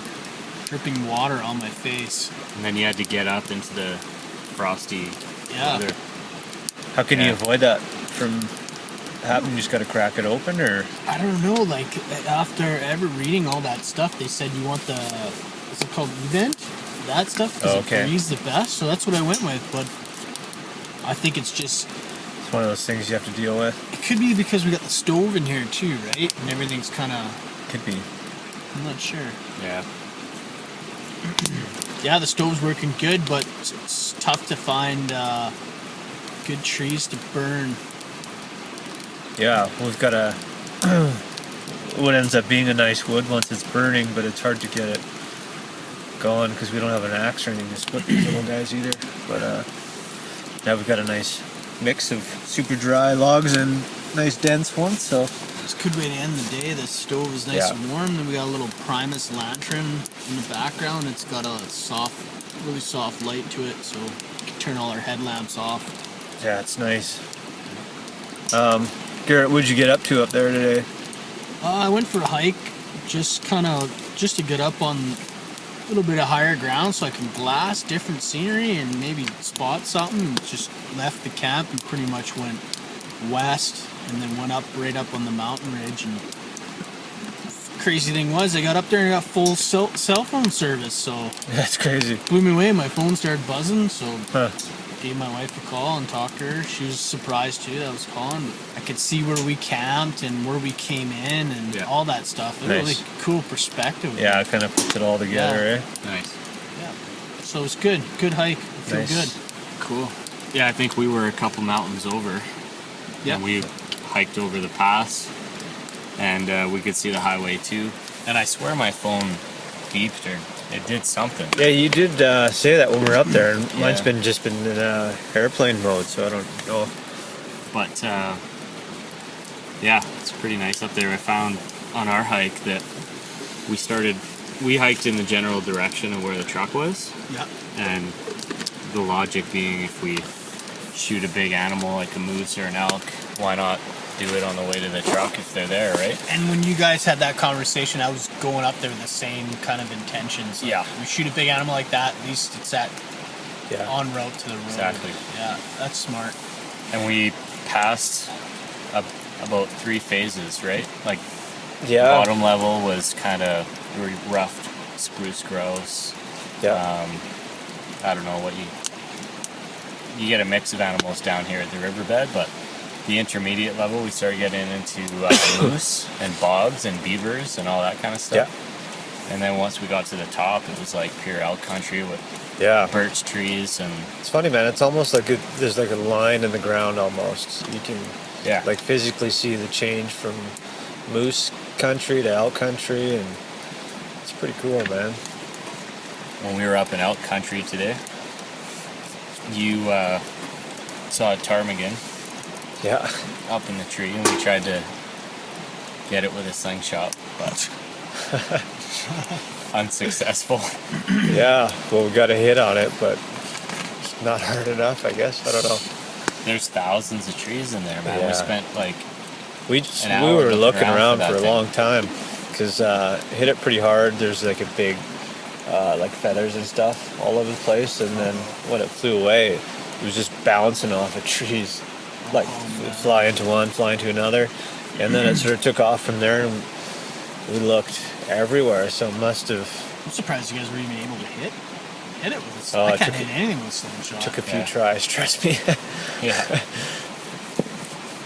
But yeah, it's fun the slingshot because it was way up in the tree. Like it takes a bit more concentration to hit something with a slingshot, especially when you haven't practiced at all. But yeah, you took a few shots, had a couple too.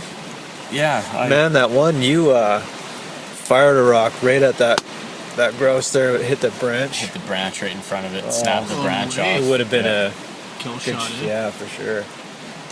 Yeah, and then I had some skinny rocks that they start off on the right path, and they kind of, when you play paintball, and the paintballs kind of shoot off in every Curve direction. off, yeah. Yeah, it's kind of doing that on me. It's tough. Yeah, it's tricky, but at least it adds some excitement because I think we saw 3 or 4 birds. Yep. 4 maybe. So it gives you something to do, especially when you're feeling like, we haven't seen a big animal that we can go after yet or anything. Then just to have something to get you excited in between is kind of Yeah. nice. Oh yeah. So I think too, we really shifted the focus today based on how we moved camp, Yeah, because we've been calling this the sheep hunt since the beginning, right? And it seems to have converted strongly to an elk and a moose hunt. yeah. I mean, we're all keeping if a sheep or a goat showed up, Oh yeah. obviously we'd do something about it, but Do you know what, man? When I got on top of that mountain yeah, and kind of how we're situated right now and how we came in this valley, you can't really see the extent of the mountains behind what we can see right now for being so low. Yeah. When I got up there on that ridge, there's amazing sheep country just right here above this. Yeah. Like it's Just a the matter of perfect. getting in there. Like the scenery is unbelievable. Yeah, those pictures you got were crazy. So like We'll even have if, to post a couple of those on the Instagram. Yeah. for sure. So like I pulled the spotting scope out and that, and I was checking all the. I just was running out of time. Like Yeah. I knew I didn't want to be hiking back in the dark by myself. Yeah. Grizzly bear country. Oh. Radios were a good call. Definitely. But on the way back, actually on the way in, we noted one spot as being worth coming back to, which I think I'd probably like to go hang out there again tomorrow, which is the swamp. Yep. And so on the way in, we sat there for a while and figured we'd come back that way. And then after shooting at those birds and stuff, we got back to the moose swamp there, and there was a big old cow right across the swamp, which was, I don't know, 40 yards away, do you think? Yep. Somewhere around there. And then, It was pretty crazy to see, man, because we haven't seen yeah. a lot of big animals yet. And The way the light This- was coming through the trees there. yeah, and exactly. The yeah. sun was kind of. What do you think? It was about 4 o'clock, 4:30, Somewhere around there, yeah. and the sun was kind of just peeking through all the trees, and Oh, it yeah. was lighting up this bog in the middle of the forest. Cool. And the moose was right in between the bog and the sun. Yeah. So she lifted her backlit. head up, and all the water was like glistening, coming, Yeah. drooling all over the place, right? It's like It's unreal. exactly Yeah, what you postcard, imagine yeah. when you picture. Yeah, I have me standing in the middle of the swamp, Yeah, which you never see. it's pretty No. cool. But yeah, so we watched her for. She stood there for a little bit, and then obviously turned around and She knew took we were off. there. Yeah, she knew we were there, and turned out she had a calf right behind her there too. So the two of them Yeah. take off, and then we sat there for a while. And we saw those tracks, right? Yeah, We were following that moose track into the bog at the end of the path there. And then you could tell there was a little track there beside it the whole time. So we knew we were following a mom and a calf. So it was kind of cool to circle Actually see back them. and actually Yeah. run into them. Yeah, that's awesome. yeah. Yeah. So yeah, man, just seeing an animal today kind of lifts your spirits a little bit. Definitely. So I'm excited for tomorrow. What do you guys think the plan is? I don't know. I think personally we should head back in that direction Yeah, because you got grouse, ptarmigan, moose, and elk country. yeah, Fresh elk sign up there. yeah. Well, all over the place, Garrett. Yeah. Like the trail was covered in elk tracks. Really? Yeah, And where I showed you that picture of the rub, Yep. there's a nice little plateau there, Yep. and then it's like it goes like this right to the top of the peak, Yep. and it's all just aspens and timbers and stuff in there. Oh, nice. Maybe I'll great team country. up with you guys and just. go yeah. up I think there. we should all head down that way tomorrow, man. Yeah. Yeah, for sure. I think we actually haven't all done a hunt together yet.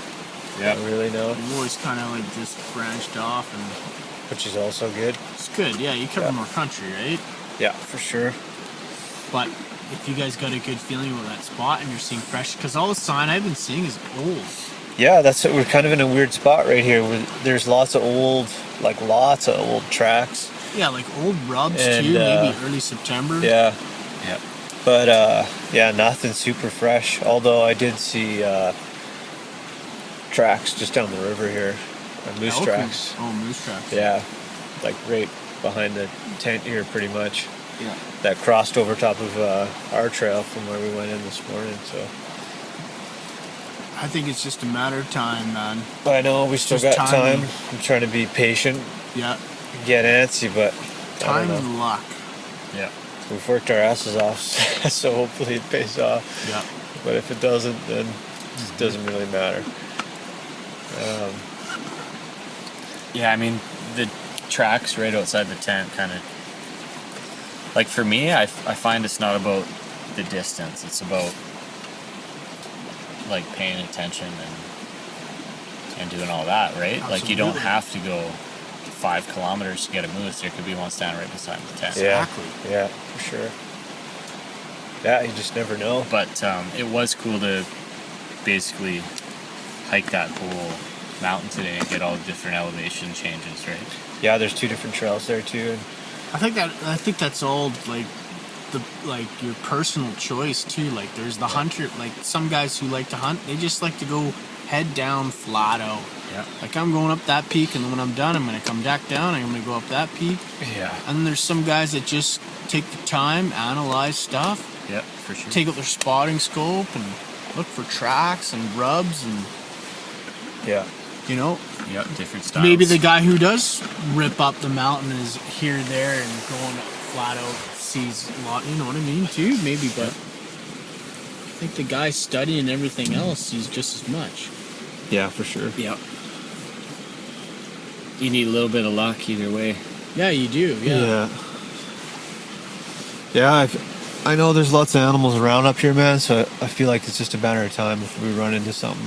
Oh, like you take like 10 feet into the bush, and you cross like 4 or 5 different game trails. Yeah, Like it's like a zigzag pattern everywhere. it's all over the place. When I came off that ridge, I just linked from one game trail onto the next, and like they just crossing each other. And then some of them are like actually, I'd wonder if the horses were going up there. That's how hard the game trails Yeah, we found a pounded down. few like that today too that were Yeah. Yeah, well good used. condition. A beaver would screw up the old trail and they'd have to make a new one. Oh yeah, Yeah. I've had to reroute that horse trail a few times. By the looks of it, those beavers. It splits off, so you got 2 options. And one of the options is literally straight up the mountain. Yeah, it's steep. I think there's man. 2 switchbacks in the whole thing. The rest is just straight up. The trail? Yeah, it's brutal. The horse trail. Not the Nice. one that will be taken out, but the other option out. Like we hiked for what, 20 minutes maybe, and we went from pretty well midpoint, and we were already at the top of the mountain and going over the top. Yeah, it's crazy. It was nuts.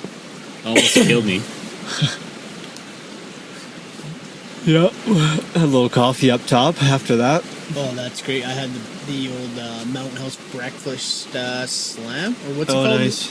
Kelly? The breakfast Skillet. skillet, yeah. Had that one up on the thing and then passed out in the grass. So what are the Mountain House winners and losers for this trip? I like the any pasta is good. It seems like they nailed Yeah. it with the pasta. Any pastas, for sure.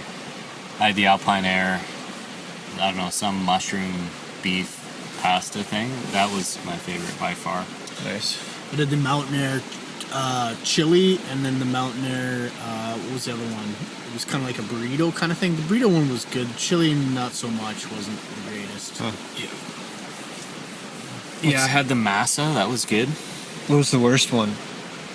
The one I just ate tonight. I think it was like Southwest mesquite chicken and rice or something. I don't know. Not very good. Not recommended? It tasted like you were eating tomato paste out of the can with somebody somebody threw in some mesquite seasoning. Just to mess with you, man. Like, I would rather just eat the tomato sauce. But then they throw that mesquite. agree. I don't know. I'm a fan of the whole Cajun thing, but it didn't That was a work. fail, that one, eh? It didn't work. Garrett, worst one? Oh man, I don't think I can top Kelly's there. That's pretty bad. I mean, I've been able to muscle my way through them, and because usually you're so hungry at the end Yeah, of the yeah. day, just whatever. I don't even think I taste them. Just shoveling so fast. I haven't had any bad ones Well, except they're all- for this one. All edible, at least, anyway, so. Yeah, I think if it's one thing from my food kind of thing that I would change up is the way I'm filtering water. That pump thing is it's kicking my ass. Like Kelly, or it was you, Mike, that mentioned. I don't think we're drinking enough water. Yeah. Yeah, Well, and how can you when it takes like an hour to pump yeah, 2 liters, right? exactly. Have you I got- tried you should try my Catadine one. I'm gonna try your Catadyne. It and hauls then ass, man. It's I think fast. that Randy Newberg, he's got that thing with that whole his system there, the gravity one, yeah. you know, Oh, yeah. and you just leave it in camp like a The big, dirty bag. Yeah, like a big bladder of water filtering. I think Mike's does work pretty. Like, I got the 3-liter platypus, and I just went down to the creek, and it took about 5 minutes to fill that whole thing. yeah, that's unreal. Yeah, try it out and see what you think. Yeah, like I was up on that ridge and I had some of those stinger. What are they called again? Honey stingers. Honey stingers. Except for I had the vitamin C like chewy ones, and I ate a whole bunch of those and had like no water left. Extremely parched. It was like cement in my mouth. I was dying. That's brutal. Oh, nice. It would have been nice to have a lot of like a camelback full of water and shit. but Yeah. I don't have it. Yeah. Sweet. Might Well, have. Yeah. anything else to add? Even though we've got like a lot of tough days and hard, long hikes, we've all been. Nobody's gotten down and out. Nobody's No, not gotten at all, front, man. like, you know what I mean? Everyone's been positive and. There's definitely some frustrating moments, but there's nothing you can do about it, man. You just have to find a solution for whatever the issue is, and Or find good hunting partners that work well with how you do things. Yeah, and- for sure. Yeah. it's been good, man. I have no complaints. Oh my god, this has been unreal. Yeah. Yeah, it's good to get up here. Yeah, and it's nice that we're sort of more so permanent in this spot here for the next, just till the end of the trip, 'Cause- I guess. We've been fucking shoveled a lot of different shit on this. Oh, yeah. And we've battled it pretty damn good. Yeah. Like, it's you know, still coming. That's it's still the thing. coming, yeah, Like exactly. I could hardly lift my leg. I was walking with my gun in one hand yeah. and a stick in the other hand, and I was literally like, I would step with my right foot, and I'd put the 2 poles in and just like pull my left foot along. I was hobbling like a pirate behind Mike. Yeah. He's still motoring. I mean, we just kind of laugh about it and joke Yeah. around, and it keeps everything light. But what I found out was I had a carabiner that, I don't know why, but I took my Nalgene holder off my Kifaru before I came up here. Yeah. And I was using a carabiner where you would attach that on the belt. And the carabiner was like directly over my hip flexor or whatever you call that muscle. Yep. And every time I stepped, I didn't notice it, but it was actually applying pressure, right? And that's enough to do it. Oh yeah. at Especially how 4 hard we're hours. working. Yeah. And the other challenging part we're trying to find is that, like, we stuffed our packs so full when we come in here, and then you try to organize everything for a day hunt, you know? Yeah. It's just getting your system dialed and what works and what's, like, I know everyone's trying to go as fast as they can because, you know, nobody wants to be the last person diddy-dallying around, but We're getting more and more efficient each day. You kind of, you learn your gear, eh? You Yeah. learn a good system that works fast and you can eat and get things done and then get into the mountain hunt. yeah, tonight I did like all my prep. Basically, all I have to do is put my clothes on and throw my pack on. Hey, and you've ready been to good rock. on this trip for stuff like that. I know. I feel like we're always trying to keep up to you. No, it's all good. Yeah, but I find it's like we're not like somebody will get ready, but we're not like half an hour behind. It's always just like a 5 minute couple of difference, minutes. right? Yeah. Which is good. Yeah. But yeah, you get a little bit more efficient each day with everything you're doing. I think the more you use your gear, the better you get with it. Yeah. Like, I don't get me wrong. I love buying new shit and seeing people come out with different improvements and stuff to make it easier. Yeah. But you also got to spend time with it, and looks like you're in reach there, man. That thing has been unreal. Oh yeah, it's been.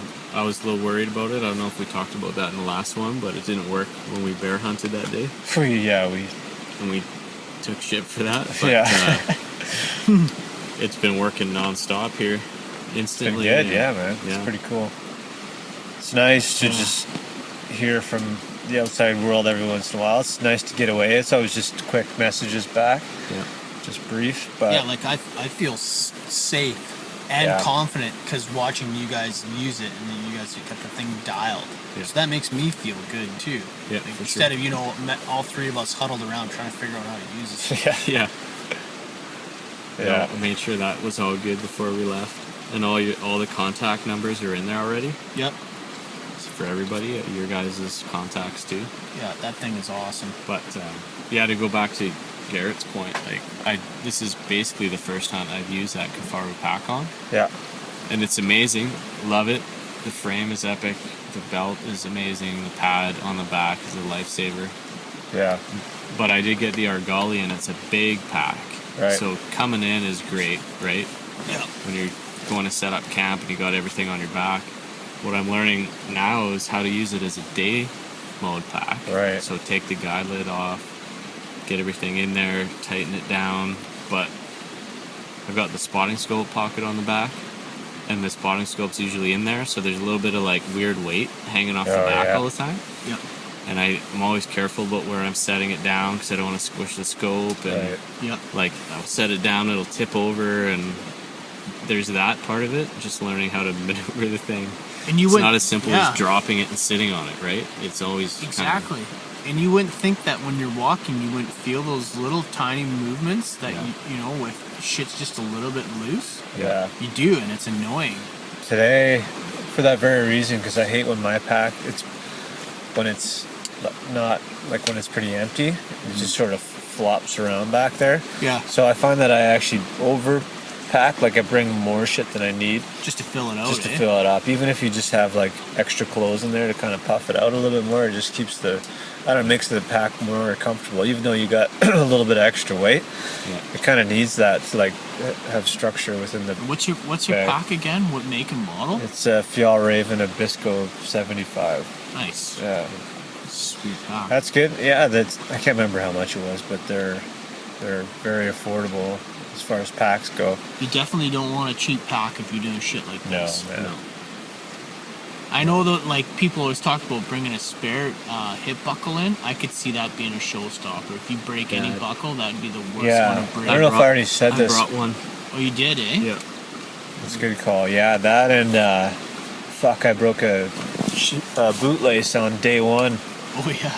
It's holding up. I had tied a knot in it, but I didn't realize. I looked like the top of my laces look really good, but along the top of the foot, like if you pull them out, actually they're kind of a little bit rotten in there, and I guess that's just because water gets stuck in that area a little bit. It just stays moist or whatever. Yep. So I went to tighten them up and broke the fucking thing. But you should always have some extra bootlaces in there Yeah. in your pack.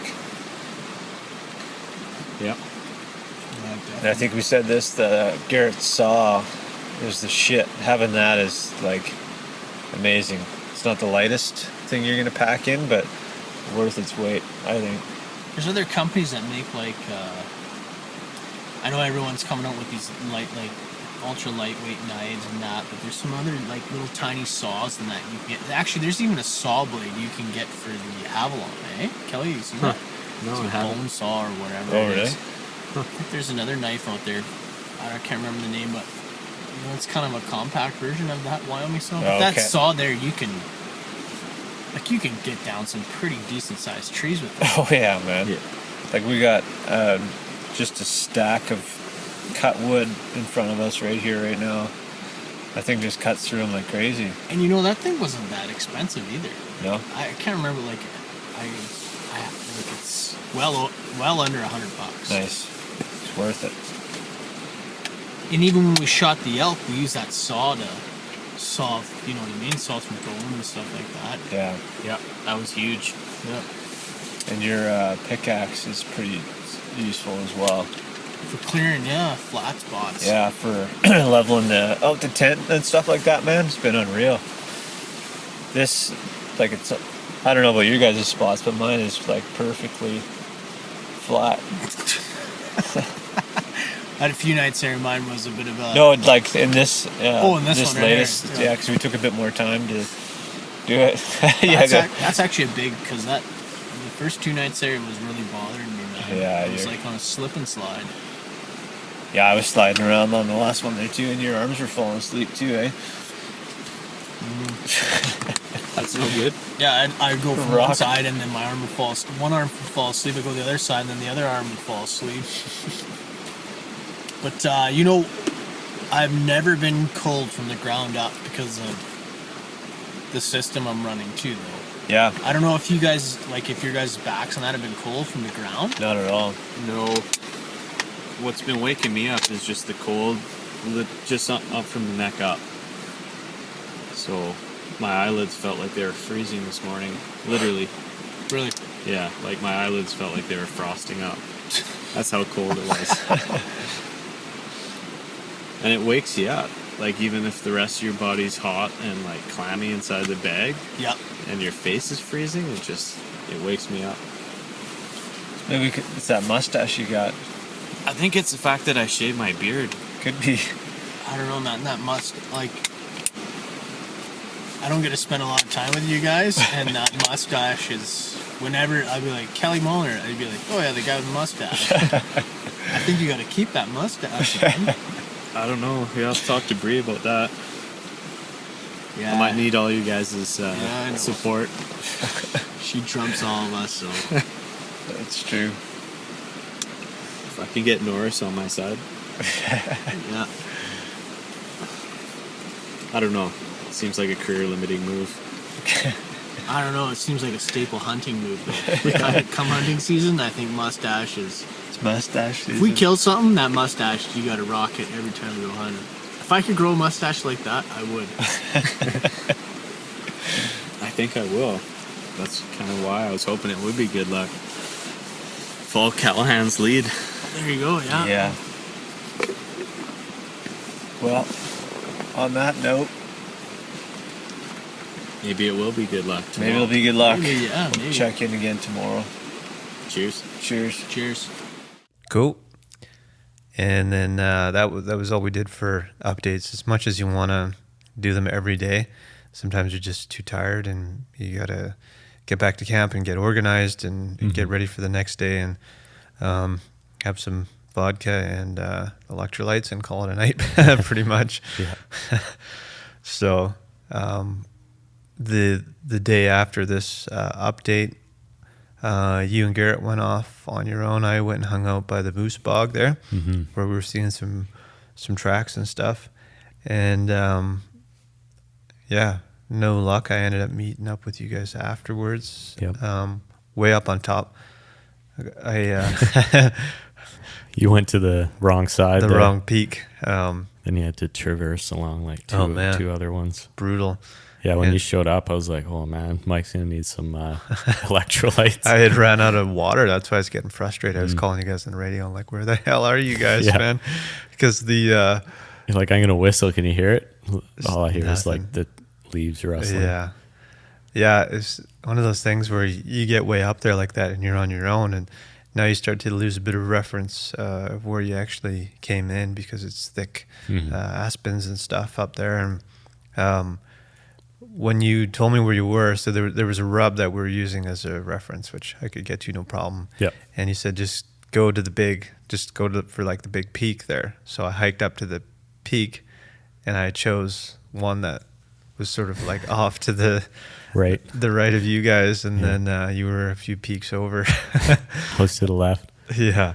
So But yeah, that was like amazing elk territory, man. Like, I think if we had 2 more days there, we would have yeah. sealed the deal for sure. Yeah, we just went straight up. Like, Yeah. there's no path, no nothing. There's some game trails, but yeah, we just went straight up. And then as soon as we got to the top of that ridge, there was just like elk bed, elk droppings, like fresh. Still, yeah. like even from that morning. For sure. There's rubs everywhere. And Garrett and I looked at each other and we're like, yeah, we're spending the day up here.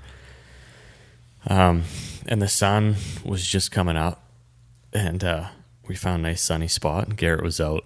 Yeah, we've got a photo of him passed out. He up passed there. out like 4 times because it was like nice and warm, and you're on a slant. You can find a nice grassy area. Yeah. So that was pretty cool. And the trees, the aspens and the birch, everything was very yellow. Yeah. And then we spent the day kind of calling. We didn't bring an elk bugle. We should have. But we had some cow calls, so we were trying that. And then near the end of the day, when you got up there and we were hanging out for a while too, we heard that sound behind us. It sounded like a little elk bark, Yeah. or a little portion of a bugle. Mm-hmm. And you and I heard it, and I'm still convinced that that was an elk. I'm 100% sure it was. Yeah. And Garrett didn't hear it. He thought we were just pulling his chain. Yeah. But I think what happened was, and the other reason I think 100% it was an elk is it was exactly downwind, right? Like Yeah, the for exact sure. angle of where the wind was blowing was where that bark came from. And I think he came up the backside of that ridge, checked it out, smelled us, and then let one bark and then like took off. Yeah.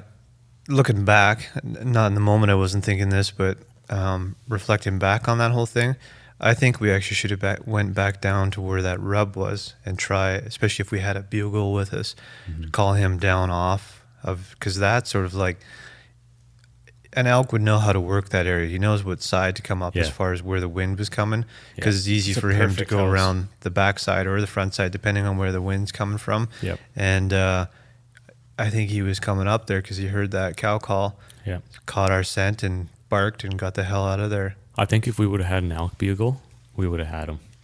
Yeah. I don't know if he would have heard that cow call from up there, because even with you, like you were pretty close and we were hitting that thing and you can hear Yeah. anything, right? Like the wind and the leaves. And I don't know, maybe their hearing is way, way better than ours. Could be but, more tuned into such things. And if he was just down over the backside and was coming up that way, Yeah. he might have heard it. So, Yeah. yeah, I don't know. But If yeah, we would have had a big elk bugle, I would have been confident. we haven't done a whole lot of, like sort of thought out elk hunting. And that was kind of a cool learning experience for me, just to kind of think about Yeah. that whole situation and the setup that we were on and how we could better approach that type of situation again. Yeah. Pretty cool. Well, Garrett and I actually went directly to that spot in the morning. Right. And when we got up there, we got to the rub that was in the middle of that little plateau. Yep. And I went left about 100 yards, and he went right about 100 yards, and we both had cow calls. Nice. And we were pretending that we were talking to each other. Yeah. And we did that for about an hour or two. And then it was only after that we decided to just hike up there. Right. Not knowing that it was an elk's house, right? Yeah, for sure. So it was just cool to see everything. It kind of lifts your spirits when you see like fresh sign and all that Yeah. kind of stuff too. So, Yeah. but yeah, maybe what we should have done is like, oh, okay, well, this is obviously his house. Maybe we should climb back down there, or at least halfway. Mm-hmm. We could have pitched out right on the side of that bank, Yeah, and he could have maybe came over the top. for sure. So Yeah. And obviously they're making use of that little sort of the valley bottom there where it flattens out, because that's where we first saw the rub. That's what drew us into that area in the first place. So Yep. yeah, food for thought for future hunts. for sure. So that was a fun day. I enjoyed that one. It felt like we were making some progress. The next day, or was it 2 days after that? I can't remember. But we decided we were gonna start moving out and hunt our way out slowly, and big moose tracks all over the trail, basically. Mhm. And so we were raking trees and doing some calling, and you guys were hearing cracks in the bushes and stuff like that there. So we had some excitement, but we were wondering maybe if it was a younger bull and we might have freaked him out. But he was definitely around and definitely making some noise back there, but we couldn't Mhm. get him to come in. So Yep. spent quite a bit of time doing that. And then, yeah, it was fun, man. It's, things happening. So keeps it exciting, and especially when you're on your way out, you're still hoping for something to happen. But Yep. I guess what happened was we didn't come back with any animals. So No. And we saw a couple moose on the highway too. we did, One on yeah. the way up and one on the way down. yeah, So I don't know. I see some animals, but nothing in the right spots, yeah, and not the right animals. yeah, So, exactly. But all in all, man, it was a great trip. We all work well as a team. Mm-hmm. We had a very simple method for decision making. If we weren't all on the same page, I think we only had to do this twice. It was to vote. What should we do? Should we do this or that? Mm-hmm. We'd all vote for whatever thing we felt and go with whatever the majority was. And it always seemed like it turned out to be the right decision, whatever the majority voted for. Yeah. But everybody goes into a hunt with different goals and objectives and all that kind of stuff. So, we all have to be on the same page, and we all did a pretty good job of doing that. So, Yeah. The other thing is, if you're planning on going up north and you're looking at Google Earth and you don't know exactly where the trail is, and you're not kind of putting that path over the trail to measure the distance, you might as well just cut it in half. So if you think you can get to this spot, yeah. You can probably get halfway. Yeah. Yeah. It's just bigger country, and the paths aren't perfectly straight. So what you think is, it could be 30 kilometers, actually might be 60, Yeah. just because the trail isn't going Yeah. a straight line, obviously. And, if you can go somewhere with somebody who's familiar with the area, that alone is going to be a game changer. So if we went back up and did the same trail tomorrow, we could easily get to where our second camp was in one day. I have no Yep, doubt in my for mind sure. that we could do that. Yep. Next day, get up and continue on further in. We'd be at the foot of the mountains we want to get to, right? Yeah. So it's just going to an area you're unfamiliar with. It's going to take you extra time. And I was going to say we were going to come back to the trail situation and what that looked like on the way out. So when we came out, there's a parking area, and there's a spot that looks like you follow the trail, and it does cut straight out to the north part of the river. But you're actually supposed to hang a right and follow this fault line for a little bit. No trail signs or anything to really sort of signal you to do that. And that trail, that line goes all along the highway. It just follows it. That's where we actually were on the first time we stopped and started hiking in, was on that same fault that just follows straight along next to the highway. So we figured, okay, there's that trail that we were already on this morning. Let's go straight to the river, and we followed horse tracks. And that sort of, faded out a little bit.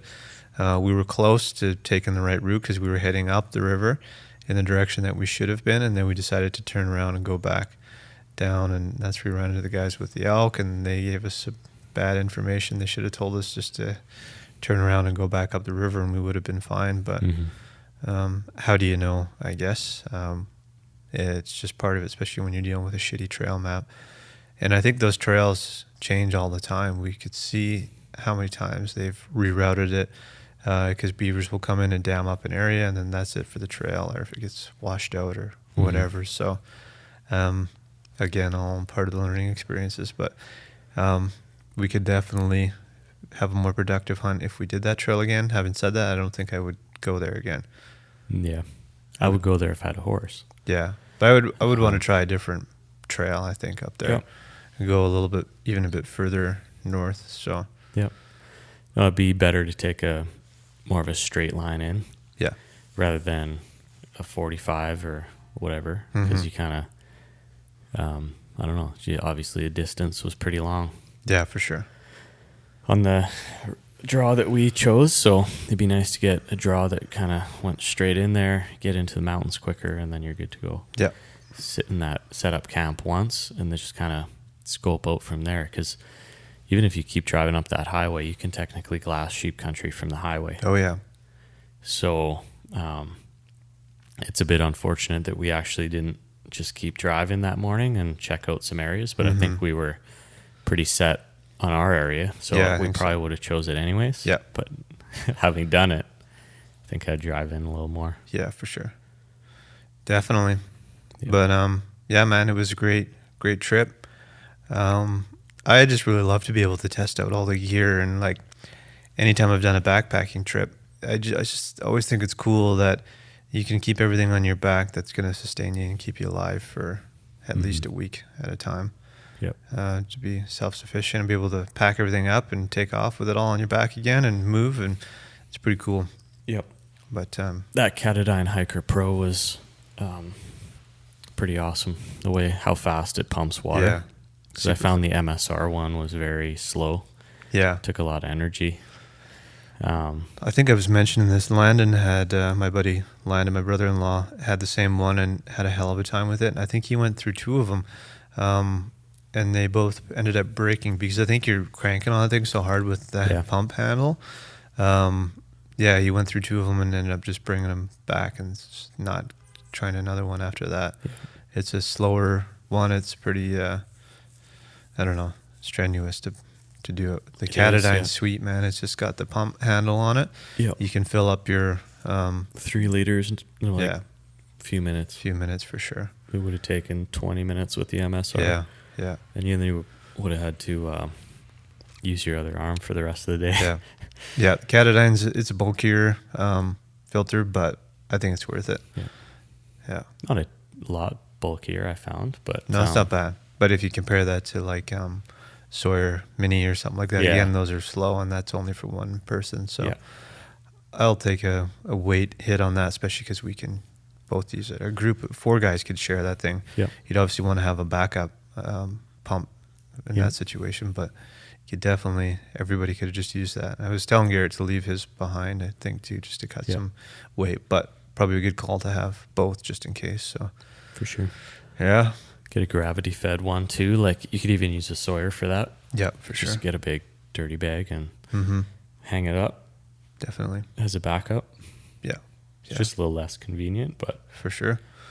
Yeah, so maybe we've been reviewing gear a little bit on Instagram this past week here. Maybe we could sort of do a little bit of a follow-up on some of the stuff that we were using. And I think I know guys like gear episodes. And we can definitely, with confidence, say what worked and what didn't, which is always kind of fun to go through gear stuff. So, yeah. So just continue posting those reviews on Instagram. Yeah, for sure. Garrett sent me a few related to his some of his 2 top picks from the trip. So I'll get those posted up on Instagram too. Cool. Yeah. Well, I think that's it. I think so. It was a good trip, man. It was a lot of fun. Yeah, for sure. Well, as soon as we got back, I wanted to be out there again. Yeah. Instantly. I was like, fuck. Yeah. I don't want to be home yet. Nice to be home, but we need to fill the freezer. Mine's kind of full of fish. Yeah. So from that perspective, I feel pretty good, but I've got a little bit of meat left, but I ate the last bit of pepperoni on the trail, and then I had 1 pack of farmer sausage, which I opened up when I got back too. So that's gone. So yeah, we'll get a deer. We'll get something. Yeah, touch wood. That's the thing I like about hunting, though, is you're always getting better, but at the end of the day, you can't control the animals, and the animals aren't going to be the same ones that you have been following or whatever. No. So, I mean, even if you're Cam Hanes, it doesn't mean that you're going to get that elk this year. Yeah. Right? They spend their lives evading people and predators, so they're always going to be a step ahead of you. Yeah, for sure. So there's a little bit of luck involved, and that's what keeps it interesting. Yeah, definitely, man. So hopefully we'll probably do some more in the field episodes coming up. That's the easiest way for us to kind of keep podcasts coming in the hunting season. So I don't think you can expect too much for guests. I think we might actually have Jesse Zeman from the BC Wildlife Federation to talk a bit more about grizzly bears and what's happening there. The government is calling for input, which I think everybody should jump on and do a good job of adding their 2 cents to this whole thing. So lots to talk about as far as the grizzly bear goes. So that should be an interesting one. And it'd be cool to have Jesse as our first guest in the new podcast studio. So yeah. And if you haven't heard the last episode, check that one out, because we talked about grizzly bears and our initial thoughts on that whole news, right? For sure. And it's ever evolving. So that'll be an interesting topic to keep going here and see what happens in November, I think, is when they're actually going to make the official call on what is actually going to happen. So Yeah. be curious to hear. But anyways, I hope you guys are all having good luck. Feel free to tag us in your Instagram posts and show us what you've been up to, and send us email. You guys know what to do. So thanks for hanging out for a late episode. We've had a couple weeks off here, but always good to be back. So Yeah. Hopefully we'll be back soon with a animal on the ground. let's hope so. All right. Cheers. Cheers, guys. Happy hunting.